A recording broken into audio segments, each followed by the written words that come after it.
ਸਤਿ ਸ਼੍ਰੀ ਅਕਾਲ ਜੀ।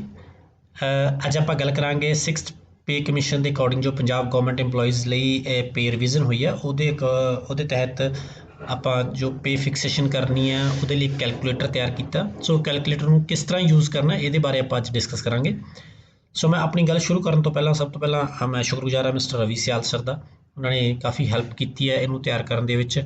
ਨਾਲ ਹੀ ਹੋਰ ਜਿਹੜੇ ਦੂਸਰੇ ਸਾਥੀਆਂ ਨੇ ਇਹਦੀ ਟੈਸਟਿੰਗ ਦੇ ਲਈ ਹੈਲਪ ਕੀਤੀ ਜਾਂ ਸੁਜੈਸ਼ਨਸ ਭੇਜੇ ਇਹਨੂੰ ਇੰਪਰੂਵ ਕਰਨ ਲਈ, ਮੈਂ ਉਹਨਾਂ ਦਾ ਵੀ ਬਹੁਤ ਥੈਂਕਫੁਲ ਹਾਂ। ਮੈਂ ਨਾਲ ਹੀ ਥੈਂਕਫੁਲ ਹਾਂ ਸਾਡਾ ਜਿਹੜਾ PMS ਗਰੁੱਪ ਦੇ ਜਿੰਨੇ ਵੀ ਮੈਂਬਰਸ ਨੇ, ਅਸੀਂ ਉਸ ਗਰੁੱਪ ਦੇ ਵਿੱਚ ਇੱਕ ਦੂਜੇ ਨਾਲ ਟੈਕਨੀਕਲ ਪੁਆਇੰਟਸ ਸ਼ੇਅਰ ਕਰਦੇ ਹਾਂ, ਜਿਹਦੇ ਨਾਲ ਸਾਨੂੰ ਆਪਣੇ ਕੰਮ ਦੇ ਵਿੱਚ ਵੀ ਅਤੇ ਇਹ ਸੋਫਟਵੇਅਰ ਲਈ ਵੀ ਇੰਪਰੂਵਮੈਂਟ ਦੇ ਲਈ ਸੁਜੈਸ਼ਨਸ ਮਿਲਦੇ ਨੇ। ਸੋ ਜਿਵੇਂ ਕਿ ਤੁਹਾਨੂੰ ਪਤਾ, ਪਹਿਲਾਂ ਇਹ ਪੇ ਕਮਿਸ਼ਨ ਦੀ ਕੈਲਕੂਲੇਸ਼ਨ ਲਈ, ਪੇ ਫਿਕਸੇਸ਼ਨ ਲਈ ਇੱਕ ਐਕਸਲ ਦੀ ਫਾਈਲ ਦੇ ਵਿੱਚ ਕੈਲਕੂਲੇਟਰ ਤਿਆਰ ਕੀਤਾ ਸੀ।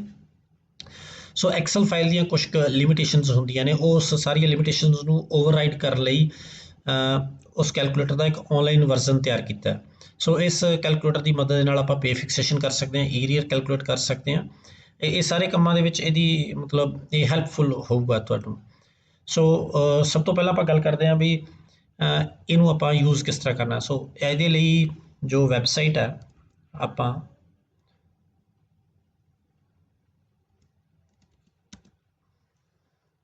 ਪੇ ਕਮਿਸ਼ਨ ਦੀ ਜੋ ਆਪਣੇ PMS ਪੰਜਾਬ ਦੀ ਜੋ ਵੈਬਸਾਈਟ ਹੈ ਉਹਦੇ ਉੱਪਰ ਇਹਦਾ ਲਿੰਕ ਦਿੱਤਾ, pmspunjab.in//paycom। ਸੋ ਮੈਂ ਨਾਲ ਤੁਹਾਨੂੰ ਇਹਦੀ ਡੈਮੋਸਟ੍ਰੇਸ਼ਨ ਵੀ ਕਰਕੇ ਦਿਖਾਉਂਦੇ, pmspunjab.in/paycom।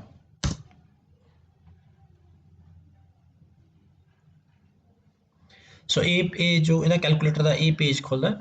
ਇਹਦੇ ਵਿੱਚ ਜਦੋਂ ਆਪਾਂ ਦੇਖਦੇ ਹਾਂ ਥੋੜ੍ਹਾ ਨੀਚੇ ਅਲੱਗ-ਅਲੱਗ ਤਰ੍ਹਾਂ ਦੇ 3 ਬਟਨ ਬਣੇ ਦੇ ਨੇ, ਆਪਸ਼ਨ ਦਿੱਤੇ ਨੇ। ਇੱਕ ਸਾਈਨ ਅਪ ਲਈ, ਰਜਿਸਟਰਡ ਯੂਜ਼ਰ ਲੌਗਇਨ ਲਈ। ਇਹ ਦੋ ਨੇ ਮਤਲਬ ਰਿਲੇਟਡ। ਜੇ ਤਾਂ ਫਸਟ ਟਾਈਮ ਆਪਾਂ ਯੂਜ਼ ਕਰ ਰਹੇ ਹਾਂ ਤਾਂ ਆਪਾਂ ਨੂੰ ਯੂਜ਼ਰ ਰਜਿਸਟ੍ਰੇਸ਼ਨ ਕਰਨੀ ਹੈ। ਜੇ ਆਪਾਂ ਇੱਕ ਵਾਰੀ ਸਾਈਨ ਅਪ ਕਰ ਚੁੱਕੇ ਹਾਂ ਤਾਂ ਇਹਦੇ ਵਿੱਚ ਜਾ ਕੇ ਆਪਾਂ ਸੈਕਿੰਡ ਜੋ ਆਪਸ਼ਨ ਹੈ ਇੱਥੇ ਜਾ ਕੇ ਆਪਾਂ ਲੌਗਇਨ ਕਰ ਸਕਦੇ ਹਾਂ। ਸੋ ਮੈਂ ਫਸਟ ਟਾਈਮ ਮੰਨ ਲਓ ਐਜ਼ ਏ ਯੂਜ਼ਰ ਇਹਨੂੰ ਰਜਿਸਟ੍ਰੇਸ਼ਨ ਕਰ ਰਿਹਾ, ਤਾਂ ਮੈਂ ਇਸ ਆਪਸ਼ਨ 'ਤੇ ਕਲਿੱਕ ਕੀਤਾ। ਤਾਂ ਬੜਾ ਸਿੰਪਲ ਜਿਹਾ ਪ੍ਰੋਸੀਜਰ ਹੈ, ਬਹੁਤ ਸ਼ਾਰਟ 'ਚ ਰੱਖਿਆ, ਜ਼ਿਆਦਾ ਲੰਬਾ ਚੌੜਾ ਨਹੀਂ ਹੈ।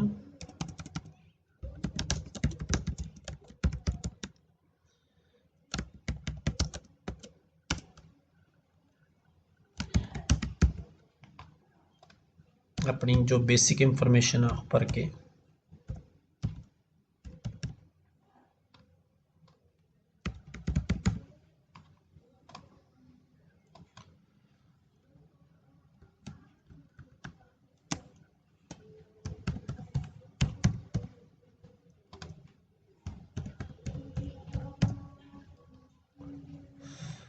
ਇੱਥੇ ਆਪਾਂ ਈਮੇਲ ID ਤੁਸੀਂ ਕੋਈ ਵੀ ਕ੍ਰੀਏਟ ਕਰ ਸਕਦੇ ਹੋ। ਜੋ ਪਾਸਵਰਡ ਹੈ ਉਹ ਜ਼ਰੂਰੀ ਈਮੇਲ ਦਾ ਪਾਸਵਰਡ ਨਹੀਂ ਭਰਨਾ, ਤੁਸੀਂ ਇਹ ਸਾਈਟ ਲਈ ਜੋ ਪਾਸਵਰਡ ਕ੍ਰੀਏਟ ਕਰਨਾ ਚਾਹੁੰਦੇ ਹੋ ਉਹ ਭਰ ਕੇ ਆਪਾਂ ਇਹਨੂੰ ਸਬਮਿਟ ਦੇ ਉੱਪਰ ਕਲਿੱਕ ਕਰਨਾ ਹੈ।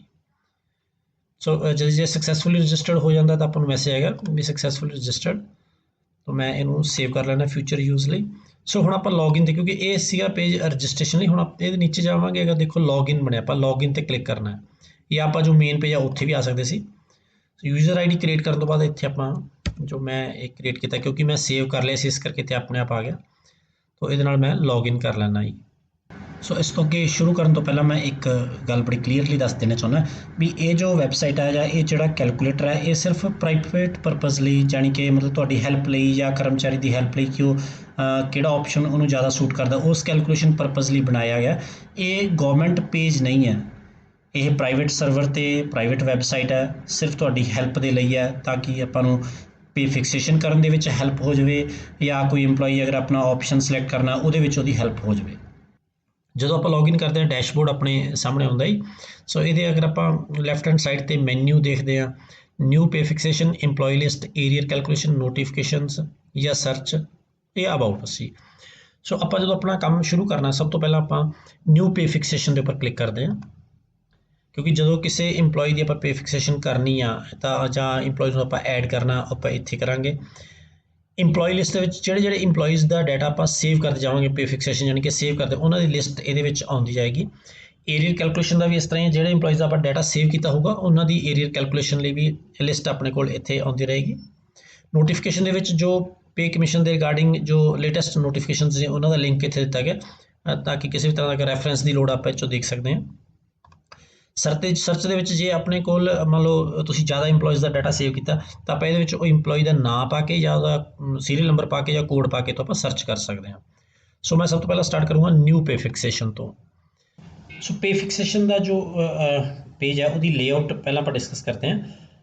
इस पेज की जो लेआउट है उन्होंने मेनली 4 पार्ट्स के डिवाइड किया। सब तो पहला उपर है बेसिक डिटेल्स भरन का, जिस तरह नाम, डेजिग्नेशन एटसैट्रा, डेट ऑफ ज्वाइनिंग। उस बाद जो तुम येलो बैकग्राउंड का जो ब्लॉक देख रहे हो ये है नोशनल पे फिक्सेशन कैलकुलेट करने लिए। एक 11 तो ये प्रोविजन किया है, 2011 तो आप जो नोशनली पे कैलकुलेट करते होना वो लिए है ये येलो कलर की बैकग्राउंड का ब्लॉक। उस तो बाद जो नैक्सट ब्लॉक है पिंक बैकग्राउंड वाला, ये अपना 1/1/16 तो बाद की कैलकुलेशन ली, यानी कि उपर वाला सी नोशनल ली, ये उस तो बाद की कैलकुलेशन ली है। उस तो बाद थले अगर आप देखेंगे बटन बने हुए हैं नोशनली अलग कैलकुलेट का बटन है और मेन जो अपनी पे फिक्सेशन है वो अलग कैलकुलेट का बटन है। पेज के सब तो नीचे आप ऑप्शन सलैक्ट करांगे, पे फिक्सेशन सेव कर सकते हैं, प्रिंट लै सकते हैं या कैलकुलेट एरियर कर सकते हैं। सो ये सी पेज की मेन लेआउट। सो हम आप स्टार्ट करते हैं। सब तो पहला मैं इंप्लॉय का नाम ये एंटर करना, डेजिग्नेशन, इतने जो नैक्सट जो IHRMS का कोड का ऑप्शन है, तुम इतने IHRMS का कोड भी भर सकते हो, अदरवाइज तुहाडा कोई अपना तुम कोई यूनीक सीरीयल नंबर अगर देना चाहते हो वो भी भर सकते हैं। अगर आप IHRMS का कोड भर रहे तो आप इतने टिक कर देंगे ताकि फिर वो ऑप्शन फॉर्म से आटोमैटिकली प्रिंट हो जाएगा। नैक्सट जो आप ऑप्शन फॉर्म प्रिंट करना। सो नैक्सट है डेट ऑफ ज्वाइनिंग, इतने आप डेट ऑफ ज्वाइनिंग भर देंगे 9/12। वाज योर पे स्केल रिवाइज्ड, मैं कहना यस ये ऑप्शन है। अगर 2011 में पे स्केल जिन्होंने कुछ कैटेगरीज नहीं सी रिवाइज होए उन्होंने आप नो सिलेक्ट करांगे, otherwise yes. Do you want to calculate your pay on notional basis, yes. इतने भी आप नो कर सकते हैं कोई कुछ इंप्लॉइज अगर ज्वाइनिंग ही 2015 तो बाद ही उस केस के आप नो करांगे। अगर नोशनल पे फिक्सेशन करनी तो आप यस, क्योंकि इस केस के नोशनल पे फिक्सेशन की लोड़ आपको है। सो उस तो बाद 1/1/11 पे स्केल कितना सी। सो मैं इतने सिलेक्ट करता भी 3600 का ग्रेड पे सी। बेसिक पे कितनी चलती सी, मैं वैसे डमी एक बार भरना ये मान लो 19,000 चल रही सी। इंक्रीमेंट मंथ दिसंबर चल रहा सी। तो इत्थे देखने वाली गल है भी क्योंकि आप नोशनली कैलकुलेट करना है 1/1/11 तो 31/12/15 तक। सो इस पीरियड के दौरान 1/1/11 तो 31/12/15 तक, यानी कि 1/1/16 तो पहला अगर कोई भी स्टैप अप है, स्टैप अप तो भावें मतलब कोई आपको 4 साल ACP लग्या, 9 साल लग्या, प्रमोशन हुई है या फुल स्केल मिले, प्लेसमेंट है या कोई रूटीन तो हट के इंक्रीमेंट है, वो आप एंट्री इस टेबल के करनी है। सो मैं इतने एक एंट्री करदा, जिस तरह मान लो कर्मचारी 4 साल ACP लग्या, मैं वैसे ये डमी डेट्स यूज़ कर रहा हैं 10/12/2014, पे स्केल 3600 ही रहेगा, इंक्रीमेंट मंथ दिसंबर रहेगा। सो इत्थे मैं जो नवा पे स्केल या इस तो नैक्सट नहीं था क्योंकि ये 2014 के लगे से, उस तो बाद आपको नैक्सट स्टैप नहीं सी मिलिया। सो फिर भी ये बारे कुछ अलग अलग DDO के अलग अलग विचार ने। सो जो भी तुम ठीक समझो तुम इतों अपना पे स्केल सिलेक्ट कर सकते हो ACP लगने तो बाद। ये जो ऑप्शन ऑफ इंक्रीमेंट है ये लोड़ अपन तां पैंदी है जे प्रमोशन की एंट्री करते हुए।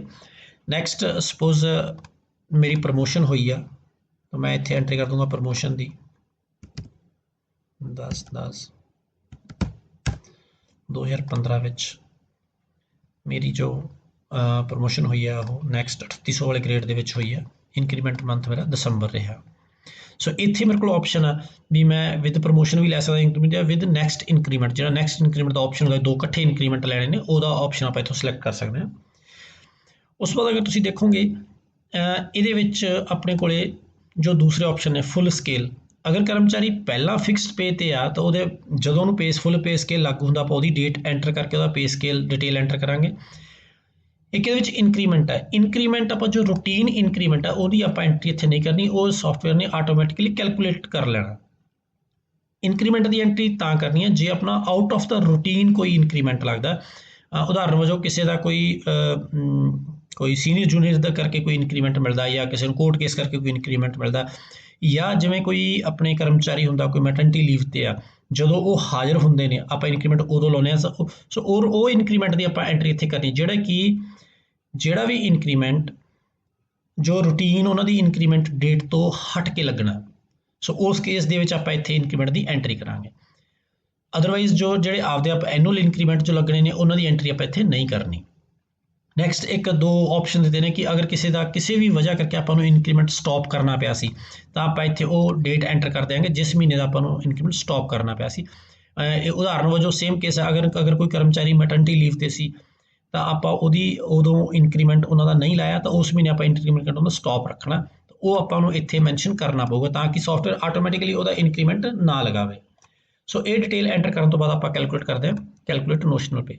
ਜਦੋਂ ਆਪਾਂ ਨੋਸ਼ਨਲ ਪੇ ਕੈਲਕੂਲੇਟ ਕਰਦੇ ਹਾਂ ਇੱਥੇ ਆਪਣਾ ਟੇਬਲਰ ਫਾਰਮ ਦੇ ਵਿੱਚ ਸਾਰੀ ਆਪਣੀ ਨੋਸ਼ਨਲੀ ਪੇ ਕੈਲਕੂਲੇਟ ਹੋ ਕੇ ਆ ਗਈ। ਰਿਮਾਰਕਸ ਦੇ ਵਿੱਚ ਅਗਰ ਕਿਸੇ ਦਾ ਡਬਲ ਇਨਕਰੀਮੈਂਟ ਹੈ, ਜਿਸ ਤਰ੍ਹਾਂ ਪੇ ਉਹਨਾਂ ਦੇ ਵਿੱਚ ਸੀ, ਪ੍ਰਮੋਸ਼ਨ ਦੇ ਕੇਸ ਵਿੱਚ ਆਪਸ਼ਨ ਦਿੱਤਾ ਸੀ, ਉਹ ਇਹਦੇ ਵਿੱਚ ਆਪਣੇ ਇੱਥੇ ਆ ਗਿਆ।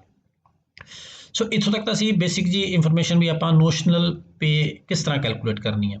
ਸੋ ਉਸ ਤੋਂ ਬਾਅਦ ਗੱਲ ਆਉਂਦੀ ਹੈ ਵੀ 1/1/16 ਤੋਂ ਬਾਅਦ ਅਗਲੀ ਪੇ ਫਿਕਸੇਸ਼ਨ ਜਿਹੜੀ ਨਵੇਂ ਸਕੇਲਸ ਦੇ ਵਿੱਚ ਹੈ ਉਹ ਕਿਵੇਂ ਹੋਣੀ ਹੈ। ਸੋ ਸਭ ਤੋਂ ਪਹਿਲਾਂ ਹੈ ਡੇਟ ਆਫ ਆਪਸ਼ਨ। ਜਿਹੜੇ ਪੁਰਾਣੇ ਕਰਮਚਾਰੀ ਨੇ ਉਹ 1/1/16 ਦੇ ਸਕਦੇ ਨੇ ਜਦੋਂ ਤੋਂ ਆਪਾਂ ਨਵਾਂ ਪੇ ਸਕੇਲ ਲੈਣਾ ਚਾਹੁੰਦੇ ਹਾਂ। ਬੇਸਿਕਲੀ ਡੇਟ ਆਫ ਆਪਸ਼ਨ ਦਾ ਮਤਲਬ ਇਹ ਹੈ ਜਿਹੜੇ ਕਰਮਚਾਰੀਆਂ ਦੀ ਜੁਆਇਨਿੰਗ ਹੀ ਬਾਅਦ 'ਚ ਹੋਈ ਹੈ ਤਾਂ ਉਹ ਆਪਣੀ ਡੇਟ ਆਫ ਜੁਆਇਨਿੰਗ ਪਾ ਸਕਦੇ ਆ, ਇੱਥੇ ਉਹਨਾਂ ਦਾ 1/1/16 ਨਹੀਂ ਆਊਗਾ। ਸੋ ਨੈਕਸਟ ਆਪਸ਼ਨ ਹੈ ਕੀ ਕਰਮਚਾਰੀ ਦੀ ਸ਼ੁਰੂ 'ਚ ਪੇ ਫਿਕਸਡ ਹੈ, ਯੈਸ ਜਾਂ ਨੋ। ਮੈਂ ਕਹਿੰਦਾ ਵੀ ਇਸ ਕੇਸ ਦੇ ਵਿੱਚ ਫਿਕਸ ਨਹੀਂ ਹੈ। ਸੋ ਇੱਥੇ ਅਗਰ ਆਪਣੇ ਕੋਲ ਦੋ ਕਾਲਮ ਨੇ, ਪਹਿਲਾ ਹੈ ਨੋਸ਼ਨਲੀ ਪੇ 31/12/15 ਨੂੰ ਕਿੰਨੀ ਬਣਦੀ ਹੈ। ਸੋ ਉਹਦੀ ਆਪਾਂ ਇੱਥੇ ਆਟੋਮੈਟਿਕਲੀ ਕਿਉਂਕਿ ਉੱਪਰ ਆਪਾਂ ਕੈਲਕੂਲੇਟ ਕੀਤਾ ਆਪਦੇ ਆਪ ਬਾਈ ਡਿਫਾਲਟ ਆ ਜਾਂਦੀ ਹੈ, ਪਰ ਇਹ ਫਿਰ ਵੀ ਐਡੀਟੇਬਲ ਹੈ, ਤੁਸੀਂ ਇਹਨੂੰ ਚੇਂਜ ਕਰਨਾ ਚਾਹੋ ਚੇਂਜ ਵੀ ਕਰ ਸਕਦੇ ਹੋ। ਦੂਸਰਾ ਹੈ ਐਕਚੁਅਲ, ਕਿਉਂਕਿ ਆਪਾਂ ਨੂੰ ਐਕਚੁਅਲ ਦੀ ਵੀ ਲੋੜ ਹੈ ਵੀ 31/12/15 ਨੂੰ ਐਕਚੁਅਲ ਇੰਪਲੋਈ ਕਿੰਨਾ ਡਰਾ ਕਰਾ ਰਿਹਾ ਸੀ, ਕਿਉਂਕਿ ਉੱਪਰ ਵਾਲੀ ਹੈਗੀ ਨੋਸ਼ਨਲੀ, ਆਪਾਂ ਨੋਸ਼ਨਲੀ ਕਿੰਨੀ ਕੈਲਕੂਲੇਟ ਕਰਦੇ ਆ ਰਹੇ ਹਾਂ। ਐਕਚੁਅਲ ਦੇ ਵਿੱਚ ਜਿੰਨੀ ਕਰਮਚਾਰੀ ਉਹ ਡਰਾ ਕਰ ਰਿਹਾ ਸੀ, ਜਿਸ ਤਰ੍ਹਾਂ ਮੈਂ ਇੱਥੇ ਐਗਜ਼ਾਮਪਲ ਲੈ ਰਿਹਾ ਤਾਂ ਉਸ ਕੇਸ ਦੇ ਵਿੱਚ 5000 ਗ੍ਰੇਡ ਪੇ ਦੇ ਵਿੱਚ ਕਰਮਚਾਰੀ 24,000 ਲੈ ਰਿਹਾ ਸੀ, ਡਮੀ ਐਂਟਰੀ ਮੈਂ ਕਰ ਰਿਹਾ, ਇਨਕਰੀਮੈਂਟ ਮੰਥ ਚੱਲ ਰਿਹਾ ਸੀ ਦਸੰਬਰ। ਸੋ ਮੈਂ ਉਹ ਐਂਟਰੀ ਇੱਥੇ ਕਰਤੀ ਐਕਚੁਅਲ ਦੀ। ਨੈਕਸਟ ਹੈ ਵੀ ਕਿ ਅਗਰ ਕਿਸੇ ਕਰਮਚਾਰੀ ਦੀ ਇਨਕਰੀਮੈਂਟ ਉਹ ਜਨਵਰੀ ਦੇ ਵਿੱਚ ਬਣਦੀ ਹੈ, ਉਹਦੇ ਵਿੱਚ ਜੋ ਪੇ ਰਿਵੀਜ਼ਨ ਰੂਲਸ ਹੈ ਉਹਦੇ ਅਕੋਰਡਿੰਗ ਕਰਮਚਾਰੀ ਕੋਲ ਆਪਸ਼ਨ ਆ, ਚਾਹੇ ਉਹ ਆਪਣਾ ਜੋ ਜਨਵਰੀ ਵਾਲਾ ਇਨਕਰੀਮੈਂਟ ਹੈ ਉਹ ਪੁਰਾਣੇ ਸਕੇਲ ਦੇ ਵਿੱਚ ਲੈ ਸਕਦਾ ਹੈ, ਚਾਹੇ ਉਹ ਨਵੇਂ ਸਕੇਲ ਦੇ ਵਿੱਚ। ਅਗਰ ਉਹ ਪ੍ਰੀ ਰਿਵਾਈਜ਼ ਜਾਣੀ ਕਿ ਪੁਰਾਣੇ ਸਕੇਲ ਦੇ ਵਿੱਚ ਲੈਣਾ ਚਾਹੁੰਦਾ ਤਾਂ ਆਪਾਂ ਯੈਸ ਕਰਾਂਗੇ, ਅਦਰਵਾਈਜ਼ ਇਹਨੂੰ ਨੋ ਰੱਖਾਂਗੇ। ਅਗਰ ਕੋਈ ਕਰਮਚਾਰੀ ਇਸ ਪੀਰੀਅਡ ਦੇ ਦੌਰਾਨ ਐਕਸਟੈਂਸ਼ਨ ਤੇ ਆ ਯਾਨੀ ਕਿ ਰਿਟਾਇਰਮੈਂਟ ਤੋਂ ਬਾਅਦ, ਤਾਂ ਉਹਦਾ ਆਪਾਂ ਇੱਥੇ ਯੈਸ ਕਰਕੇ ਉਹਦੀ ਡੇਟ ਮੈਂਸ਼ਨ ਕਰਨੀ ਆ। ਅਗਰ ਕੋਈ ਕਰਮਚਾਰੀ ਇਸ 1/1/16 ਤੋਂ ਬਾਅਦ ਰਿਟਾਇਰ ਹੋਇਆ ਤਾਂ ਆਪਾਂ ਉਹਦੀ ਡੇਟ ਆਫ ਰਿਟਾਇਰਮੈਂਟ ਇੱਥੇ ਐਂਟਰ ਕਰ ਦੇਣੀ ਹੈ। ਸੋ ਉਸ ਤੋਂ ਬਾਅਦ ਸਿਮਿਲਰ ਟੇਬਲ ਜਿਸ ਤਰ੍ਹਾਂ ਆਪਣੇ ਕੋਲ ਨੋਸ਼ਨਲ ਪੇ ਫਿਕਸੇਸ਼ਨ ਦੇ ਵਿੱਚ ਸੀ ਉਸ ਤਰ੍ਹਾਂ ਹੀ ਆਉਂਦਾ। ਹੁਣ ਇਹਦੇ ਵਿੱਚ ਆਪਾਂ 1/1/16 ਤੋਂ ਬਾਅਦ ਅਗਰ ਕੋਈ ਸਟੈਪ ਅਪ ਹੈ ਤਾਂ ਆਪਾਂ ਉਹਦੀ ਐਂਟਰੀ ਕਰਨੀ ਹੈ। ਸਿਮਿਲਰ ਕੇਸ ਆ, ਆਪਾਂ ਇੱਥੇ ਟਿਕ ਮਾਰਕ ਕਰਾਂਗੇ ਤੇ ਜਿਹੜੀ ਵੀ ਐਂਟਰੀ ਆਪਾਂ ਕਰਨੀ ਚਾਹੁੰਦੇ ਹਾਂ ਆਪਾਂ ਉਹ ਇੱਥੇ ਕਰ ਸਕਦੇ ਹਾਂ। ਹੁਣ ਜੇ ਤੁਸੀਂ ਦੇਖੋ ਇਹਦੇ ਕੇਸ ਵਿੱਚ ਅਗਰ ਕੋਈ ਕਰਮਚਾਰੀ ਨੂੰ ਆਪਾਂ ਉੱਪਰੋਂ ਸ਼ੁਰੂ 'ਚ ਦੱਸਦੇ ਹਾਂ ਵੀ ਉਹ ਫਿਕਸਡ ਪੇ ਤੇ ਆ, ਯੈਸ ਕਰਦੇ ਹਾਂ, ਤਾਂ ਇੱਕ ਤਾਂ ਇੱਥੇ ਜੋ ਇੱਕ ਅਲੱਗ ਤੋਂ ਕਾਲਮ ਕ੍ਰੀਏਟ ਹੁੰਦਾ, ਇੱਥੇ ਆਪਾਂ ਉਹਨਾਂ ਦੀ ਜੋ ਐਕਚੁਅਲ ਡਰਾਨ ਸੀ ਉਹ ਭਰਨੀ ਹੈ, ਕਿਉਂਕਿ ਇਹ ਜਿਹੜਾ ਉੱਪਰ ਭਰਿਆ ਸੀ ਇਹ ਸੀ ਉਹਨਾਂ ਦਾ ਸਕੇਲ ਕੀ ਚੱਲਦਾ ਜਾਂ ਬੇਸਿਕ ਪੇ ਕਿੰਨੀ ਉਹ ਸਕੇਲ ਦੇ ਵਿੱਚ ਕਿੰਨੀ ਚੱਲਦੀ ਹੈ। ਜੋ ਐਕਚੁਅਲ ਡਰਾਨ ਹੋਈ, ਜਿਸ ਤਰ੍ਹਾਂ ਕੁਝ ਕੇਸ ਸੀਗੇ ਆਪਣੇ ਐਜੂਕੇਸ਼ਨ ਡਿਪਾਰਟਮੈਂਟ ਦੇ ਵੀ, ਉਹਨਾਂ ਦਾ ਇੱਥੋਂ ਦਾ ਸਕੇਲ ਬਣਦਾ ਸੀਗਾ ਐਕਚੁਅਲੀ ਮਤਲਬ 5000 ਦੇ ਹਿਸਾਬ ਨਾਲ 18,450 ਨਹੀਂ ਸੌਰੀ 10,300 ਬੇਸਿਕ ਪੇ ਉਹਨਾਂ ਦੀ 10,300 ਬਣਦੀ ਸੀ, ਪਰ ਉਹਨਾਂ ਨੂੰ ਐਕਚੁਅਲੀ ਮਿਲੀ 15,300 ਸੀ। ਸੋ ਇਹ ਆਪਾਂ ਨੂੰ ਜਿਹੜੀ ਇਹ ਥੱਲੇ ਇਹ ਭਰਨੀ ਤਾਂ ਜ਼ਰੂਰੀ ਤਾਂ ਕਿ ਏਰੀਅਰ ਕੈਲਕੂਲੇਸ਼ਨ ਦੇ ਸਮੇਂ ਇਹ ਵਾਲੀ ਯੂਜ਼ ਹੋਣੀ ਹੈ, ਉੱਪਰ ਜਦੋਂ ਪੇ ਫਿਕਸੇਸ਼ਨ ਕਰਨੀ ਹੈ ਉਦੋਂ ਆਪਾਂ ਨੂੰ ਇਹ ਸਕੇਲ ਦੀ ਲੋੜ ਪੈਣੀ ਹੈ। ਸੋ ਇਸ ਕਰਕੇ ਉਹਨਾਂ ਲਈ ਜੋ ਫਿਕਸ ਪੇ ਤੇ ਨੇ ਉਹਨਾਂ ਲਈ ਇਹ ਅਲੱਗ ਤੋਂ ਇੱਕ ਐਂਟਰੀ ਕਰਨੀ ਪੈਂਦੀ ਹੈ। ਸੋ ਇਹਨਾਂ ਦੋਨੋਂ ਦਾ ਡਿਫਰੈਂਸ ਮੇਰਾ ਖਿਆਲ ਹੈ ਵੀ ਕਲੀਅਰ ਹੋ ਗਿਆ ਹੋਣਾ। ਜੇਕਰ ਕਿਸੇ ਕਰਮਚਾਰੀ ਦੀ ਆਪਾਂ ਉੱਪਰੋਂ ਫਿਕਸ ਪੇ ਯੈਸ ਕਰਦੇ ਹਾਂ, ਇਨੀਸ਼ੀਅਲੀ ਫਿਕਸ ਪੇ, ਤਾਂ ਇੱਥੇ ਇਸ ਕਾਲਮ ਦੇ ਵਿੱਚ ਜਿੱਥੇ ਵੀ ਉਹਨਾਂ ਦਾ ਫੁੱਲ ਸਕੇਲ ਲਾਗੂ ਹੋਇਆ ਤਾਂ ਫੁੱਲ ਸਕੇਲ ਦੀ ਐਂਟਰੀ ਕਰਕੇ ਉਹਨਾਂ ਦੀ ਜੋ ਆਪਾਂ ਡੇਟ ਮੈਂਸ਼ਨ ਕਰਕੇ ਉਹਨਾਂ ਦਾ ਸਕੇਲ ਜਿਸ ਸਕੇਲ ਦੇ ਵਿੱਚ ਉਹਨਾਂ ਦੀ ਹੋਈ ਆ ਉਹ ਮੈਂਸ਼ਨ ਕਰਾਂਗੇ। ਇਸ ਟੇਬਲ ਦੇ ਵਿੱਚ ਜਿਸ ਤਰ੍ਹਾਂ ਮੈਂ ਉਦਾਹਰਨ ਲੈ ਲੈਣਾ 10/05/2017 ਦੇ ਵਿੱਚ ਇਸ ਕਰਮਚਾਰੀ ਦਾ ਫੁੱਲ ਸਕੇਲ ਮਿਲਿਆ। ਸੋ ਇੱਥੇ ਆਪਣਾ ਨੋਸ਼ਨਲੀ ਤੇ ਐਕਚੁਅਲ ਦੋਨੋਂ ਦੱਸਣਾ ਹੈ। ਨੋਸ਼ਨਲੀ ਉਸ ਕਰਮਚਾਰੀ ਦਾ ਸਕੇਲ ਬਣਦਾ ਸੀਗਾ 3600 ਦੇ ਹਿਸਾਬ ਨਾਲ, 3600 ਗ੍ਰੇਡ ਪੇ ਦੇ ਹਿਸਾਬ ਨਾਲ ਇਨਕਰੀਮੈਂਟ ਬਣਦਾ ਸੀ ਦਸੰਬਰ ਦੇ ਵਿੱਚ, ਔਰ ਐਕਚੁਅਲ ਜੋ ਉਹਨਾਂ ਨੂੰ ਮਿਲਿਆ ਉਹ ਸੀ 5000 ਇਨਕਰੀਮੈਂਟ ਮੰਥ ਦਸੰਬਰ। ਸੋ ਇਹਦੇ ਵਿੱਚ ਆਪਾਂ ਨੋਸ਼ਨਲੀ ਕੀ ਬਣਦਾ ਸੀ, ਭਾਵੇਂ ਕਰਮਚਾਰੀ ਨੂੰ ਮਿਲਿਆ ਨਹੀਂ, ਜਾਣੀ ਕਿ ਉਸ ਪੋਸਟ ਤੇ ਜਿਹੜੀ ਪੋਸਟ ਤੇ ਉਹਨਾਂ ਦਾ ਫੁੱਲ ਸਕੇਲ ਹੋਇਆ ਉਸ ਪੋਸਟ ਦਾ ਨੋਸ਼ਨਲੀ ਕੀ ਸਕੇਲ ਬਣਦਾ ਸੀਗਾ ਅਗਰ 2011 ਦੇ ਵਿੱਚ ਰਿਵਾਈਜ਼ ना होया हुंदे ग्रेड पे। सो मैं दोनों दी एंट्री इहदे विच करती। नैक्सट है भी एड ACP इंक्रीमेंट। ਇਹਦੇ ਬਾਰੇ ਹਲੇ ਅਲੱਗ-ਅਲੱਗ ਡੀਡੀਓਜ਼ ਦੀ ਅਲੱਗ-ਅਲੱਗ ਰਾਏ ਆ ਵੀ ਨਵੇਂ ਸਕੇਲ ਦੇ ਵਿੱਚ ਆਪਾਂ ACP ਦਾ ਇਨਕਰੀਮੈਂਟ ਦੇਣਾ ਹੈ ਜਾਂ ਨਹੀਂ ਦੇਣਾ ਹੈ। ਸੋ ਮੈਂ ਇਹਦੇ ਵਿੱਚ ਆਪਸ਼ਨ ਤੇ ਜੋ ਤੱਕ ਇਹਦੇ ਬਾਰੇ ਕੋਈ ਕਲੈਰੀਫਿਕੇਸ਼ਨ ਨਹੀਂ ਆ ਜਾਂਦੀ ਸਾਡੇ ਵੱਲੋਂ ਆਪਸ਼ਨ ਤਾਂ ਹੈ ਯੈਸ ਜਾਂ ਨੋ। ਬੇਸਿਕਲੀ ਅਸੀਂ ਇਹਨੂੰ ਨੋ ਲੈ ਕੇ ਚੱਲ ਰਹੇ ਹਾਂ ਤਾਂ ਕਿ ਕਿਸੇ ਵੀ ਤਰ੍ਹਾਂ ਦਾ ਕੋਈ ਆਡਿਟ ਆਬਜੈਕਸ਼ਨ ਨਾ ਲੱਗੇ। ਇਸ ਤੋਂ ਬਾਅਦ ਅਗਰ ਜਿਵੇਂ ਪਹਿਲਾਂ ਆਪਾਂ ਡਿਸਕਸ ਕੀਤਾ ਅਗਰ ਕੋਈ ਇਨਕਰੀਮੈਂਟ ਆਪਾਂ ਸਟਾਪ ਕਰਨਾ ਆਪਾਂ ਉਹ ਇੱਥੋਂ ਕਰ ਸਕਦੇ ਹਾਂ, ਅਗਰ ਨਹੀਂ ਕਰਨਾ ਤਾਂ ਉਹਦੀ ਜ਼ਰੂਰਤ ਨਹੀਂ। ਥੱਲੇ ਆ ਵੀ ਜੋ ਆਪਣੀ ਸੈਲਰੀ ਦੇ ਲਈ ਜੋ ਆਪਾਂ ਨੂੰ ਡਿਟੇਲਸ ਚਾਹੀਦੀਆਂ ਹੁੰਦੀਆਂ ਨੇ ਜਿਸ ਤਰ੍ਹਾਂ ਵੀ IR ਐਪਲੀਕੇਬਲ ਹੈ ਜਾਂ ਨਹੀਂ ਹੈ। ਜਿਸ ਤਰ੍ਹਾਂ ਕੁਝ ਕੈਟੇਗਰੀਜ਼ ਦੇ ਵਿੱਚ IR ਨਹੀਂ ਐਪਲੀਕੇਬਲ ਹੁੰਦਾ, ਮੰਨ ਲਓ ਕੰਪਿਊਟਰ ਫੈਕਲਟੀਜ਼ ਨੇ IR ਐਪਲੀਕੇਬਲ ਨਹੀਂ, ਉੱਥੇ ਆਪਾਂ ਨੋ ਕਰ ਦਾਂਗੇ। HRA ਦੀ ਕਿਹੜੀ ਕੈਟੇਗਰੀ ਐਪਲੀਕੇਬਲ ਆ, NPA ਜੋ ਮੈਡੀਕਲ ਲਾਈਨ ਦੇ ਵਿੱਚ ਹੁੰਦਾ ਉਹ ਆਪਾਂ ਐਪਲੀਕੇਬਲ ਹੈ ਜਾਂ ਨਹੀਂ ਹੈ, ਰੂਰਲ ਅਲਾਊਂਸ ਐਪਲੀਕੇਬਲ ਹੈ ਜਾਂ ਨਹੀਂ। ਸੋ ਇਹ ਚੀਜ਼ਾਂ ਆਪਾਂ ਇੱਥੋਂ ਐਂਟਰ ਕਰ ਸਕਦੇ ਹਾਂ, ਜਿਸ ਤਰ੍ਹਾਂ ਬਾਰਡਰ ਏਰੀਆ ਅਲਾਊਂਸ ਐਪਲੀਕੇਬਲ ਹੈ ਜਾਂ ਨਹੀਂ। ਇਹ ਬੇਸਿਕ ਇਨਫੋਰਮੇਸ਼ਨ ਭਰਨ ਤੋਂ ਬਾਅਦ ਆਪਾਂ ਜੋ ਨੀਚੇ ਕੈਲਕੂਲੇਟ ਰਿਵਾਈਜ਼ਡ ਪੇ ਦੇ ਉੱਪਰ ਕਲਿੱਕ ਕਰਨਾ ਹੈ। ਜਦੋਂ ਆਪਾਂ ਕੈਲਕੂਲੇਟ ਰਿਵਾਈਜ਼ ਪੇ ਦੇ ਉੱਪਰ ਕਲਿੱਕ ਕਰਦੇ ਹਾਂ ਆਪਣੇ ਕੋਲੇ ਦੋਨੋਂ ਜੋ ਫਾਰਮੂਲਾ ਨੇ 2.25 ਵਾਲਾ ਜਾਂ 2.59 ਵਾਲਾ ਦੋਨੋਂ ਦੇ ਅਕੋਰਡਿੰਗ ਪੇ ਕੈਲਕੂਲੇਟ ਹੋ ਕੇ ਆਪਣੇ ਸਾਹਮਣੇ ਆ ਜਾਂਦੀ ਹੈ। ਸੋ ਦੋਨੋਂ ਦੇ ਅਕੋਰਡਿੰਗ ਪੇ ਕੈਲਕੂਲੇਟ ਹੋ ਕੇ ਆਪਣੇ ਸਾਹਮਣੇ ਆ ਜਾਂਦੀ ਹੈ। ਸੋ ਉਸ ਤੋਂ ਥੱਲੇ ਜੋ ਇੱਕ ਸੈਲਰੀ ਦਾ ਟੇਬਲ ਬਣਾਇਆ ਮੰਨ ਲਓ 31/10/21 ਨੂੰ ਜੋ ਸੈਲਰੀ ਬਣਦੀ ਆ ਪੁਰਾਣੇ ਦੇ ਹਿਸਾਬ ਨਾਲ 2.25 ਦੇ ਹਿਸਾਬ ਨਾਲ ਤੇ 2.59 ਦੇ ਹਿਸਾਬ ਨਾਲ ਜੋ ਸੈਲਰੀ ਬਣਦੀ ਆ ਉਹਦੀ ਆਪਾਂ ਇੱਥੇ ਡਿਟੇਲ ਆਈ ਹੋਈ ਆ। ਸੋ ਮੈਂ ਉੱਪਰੋਂ ਫਿਕਸ ਪੇ ਕੀਤਾ ਸੀ, ਮੈਂ ਇੱਕ ਵਾਰ ਚੇਂਜ ਕਰ ਦਿੰਦਾ ਨੋ। ਹੁਣ ਮੈਂ ਦੁਬਾਰਾ ਕੈਲਕੂਲੇਟ ਤੇ ਕਲਿੱਕ ਕਰਦਾ। ਹੁਣ ਅਗਰ ਤੁਸੀਂ ਦੇਖੋ ਇਹਦੇ ਵਿੱਚ ਤਿੰਨੋਂ ਆਪਸ਼ਨ ਦੇ ਅਕੋਰਡਿੰਗ ਸੈਲਰੀ ਕੈਲਕੂਲੇਟ ਹੋ ਕੇ ਪੇ ਫਿਕਸੇਸ਼ਨ 2.25 ਦੇ ਹਿਸਾਬ ਨਾਲ ਕਿੰਨੀ ਬਣਦੀ ਆ, 2.59 ਦੇ ਹਿਸਾਬ ਨਾਲ ਕਿੰਨੀ ਬਣਦੀ ਤੇ ਜੋ ਮਿਨੀਮਮ ਅਸ਼ੋਰਡ ਬੇਸਿਕ ਪੇ ਜਿਹਨੂੰ ਆਪਾਂ 15% ਇਨਕਰੀਜ਼ ਦੇ ਹਿਸਾਬ ਨਾਲ ਕਹਿੰਦੇ ਆ ਉਹਦੇ ਹਿਸਾਬ ਨਾਲ ਕਿੰਨੀ ਬਣਦੀ ਹੈ। ਸੋ ਤਿੰਨੋਂ ਆਪਸ਼ਨ ਆਪਣੇ ਸਾਹਮਣੇ ਆ ਜਾਂਦੇ ਆ, ਆਪਾਂ ਕੰਪੇਅਰ ਕਰਕੇ ਸਿਲੈਕਟ ਕਰ ਸਕਦੇ ਹਾਂ।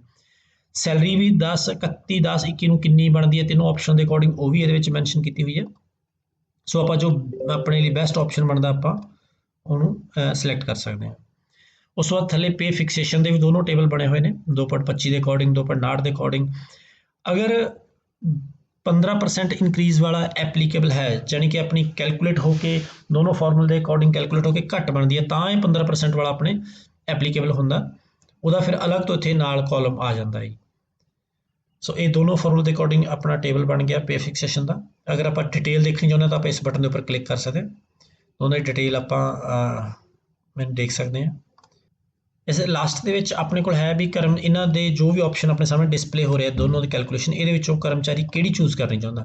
ਜਾਂ ਕਰਮਚਾਰੀ ਨੇ ਅਗਰ ਆਪਸ਼ਨ ਦਿੱਤਾ 2.25 ਵਾਲਾ ਤਾਂ ਆਪਾਂ ਇੱਥੋਂ 2.25 ਸਿਲੈਕਟ ਕਰ ਲਾਂਗੇ, ਅਗਰ ਕਰਮਚਾਰੀ ਨੇ ਆਪਸ਼ਨ ਦਿੱਤਾ 2.59 ਵਾਲਾ ਤਾਂ ਉਹ ਸਿਲੈਕਟ ਕਰ ਲਾਂਗੇ। ਜਿਹੜਾ ਆਪਾਂ ਸਿਲੈਕਟ ਕਰਕੇ ਕਰਾਂਗੇ ਉਹੀ ਆਪਣੇ ਡਾਟਾਬੇਸ ਦੇ ਵਿੱਚ ਸੇਵ ਹੋ ਜਾਂਦਾ। So save data successfully. So next ਆਪਾਂ ਇਹਦਾ ਪ੍ਰਿੰਟ ਦੇਖਣਾ ਚਾਹੁੰਦੇ ਹਾਂ ਤਾਂ ਮੈਂ ਪ੍ਰਿੰਟ ਦੇ ਬਟਨ 'ਤੇ ਕਲਿੱਕ ਕੀਤਾ। ਇਹ ਆਪਣੇ ਕੋਲ ਪੇ ਫਿਕਸੇਸ਼ਨ ਦਾ ਪੇਜ ਆ, ਇਹਦੇ ਵਿੱਚ ਪਹਿਲਾਂ ਉੱਪਰ ਬੇਸਿਕ ਡਿਟੇਲ ਆ, ਫਿਰ ਨੋਸ਼ਨਲ ਪੇ ਕੈਲਕੂਲੇਸ਼ਨ ਦਾ ਟੇਬਲ ਹੈ, ਉਸ ਤੋਂ ਬਾਅਦ ਜੋ ਮਲਟੀਪਲੀਕੇਸ਼ਨ ਫੈਕਟਰ ਜੋ ਕਰਮਚਾਰੀ ਨੇ ਆਪਸ਼ਨ ਦਿੱਤਾ ਉਹਦੀ ਡਿਟੇਲ ਆ ਜਾਂਦੀ ਹੈ। ਨੈਕਸਟ 15% ਦੀ ਕੈਲਕੂਲੇਸ਼ਨ ਦੀ ਡਿਟੇਲ ਆ ਜਾਂਦੀ ਹੈ ਵੀ ਉਹ ਜ਼ਿਆਦਾ ਹੈ ਜਾਂ ਘੱਟ ਹੈ। ਫਿਰ ਆਪਣੇ ਕੋਲ ਜੋ ਰਿਵਾਈਜ਼ ਪੇ ਸਕੇਲ ਹੈ 1/16 ਤੋਂ ਹੁਣ ਤੱਕ ਦਾ ਉਹਦੀ ਕੈਲਕੂਲੇਸ਼ਨ ਆ ਜਾਂਦੀ ਹੈ।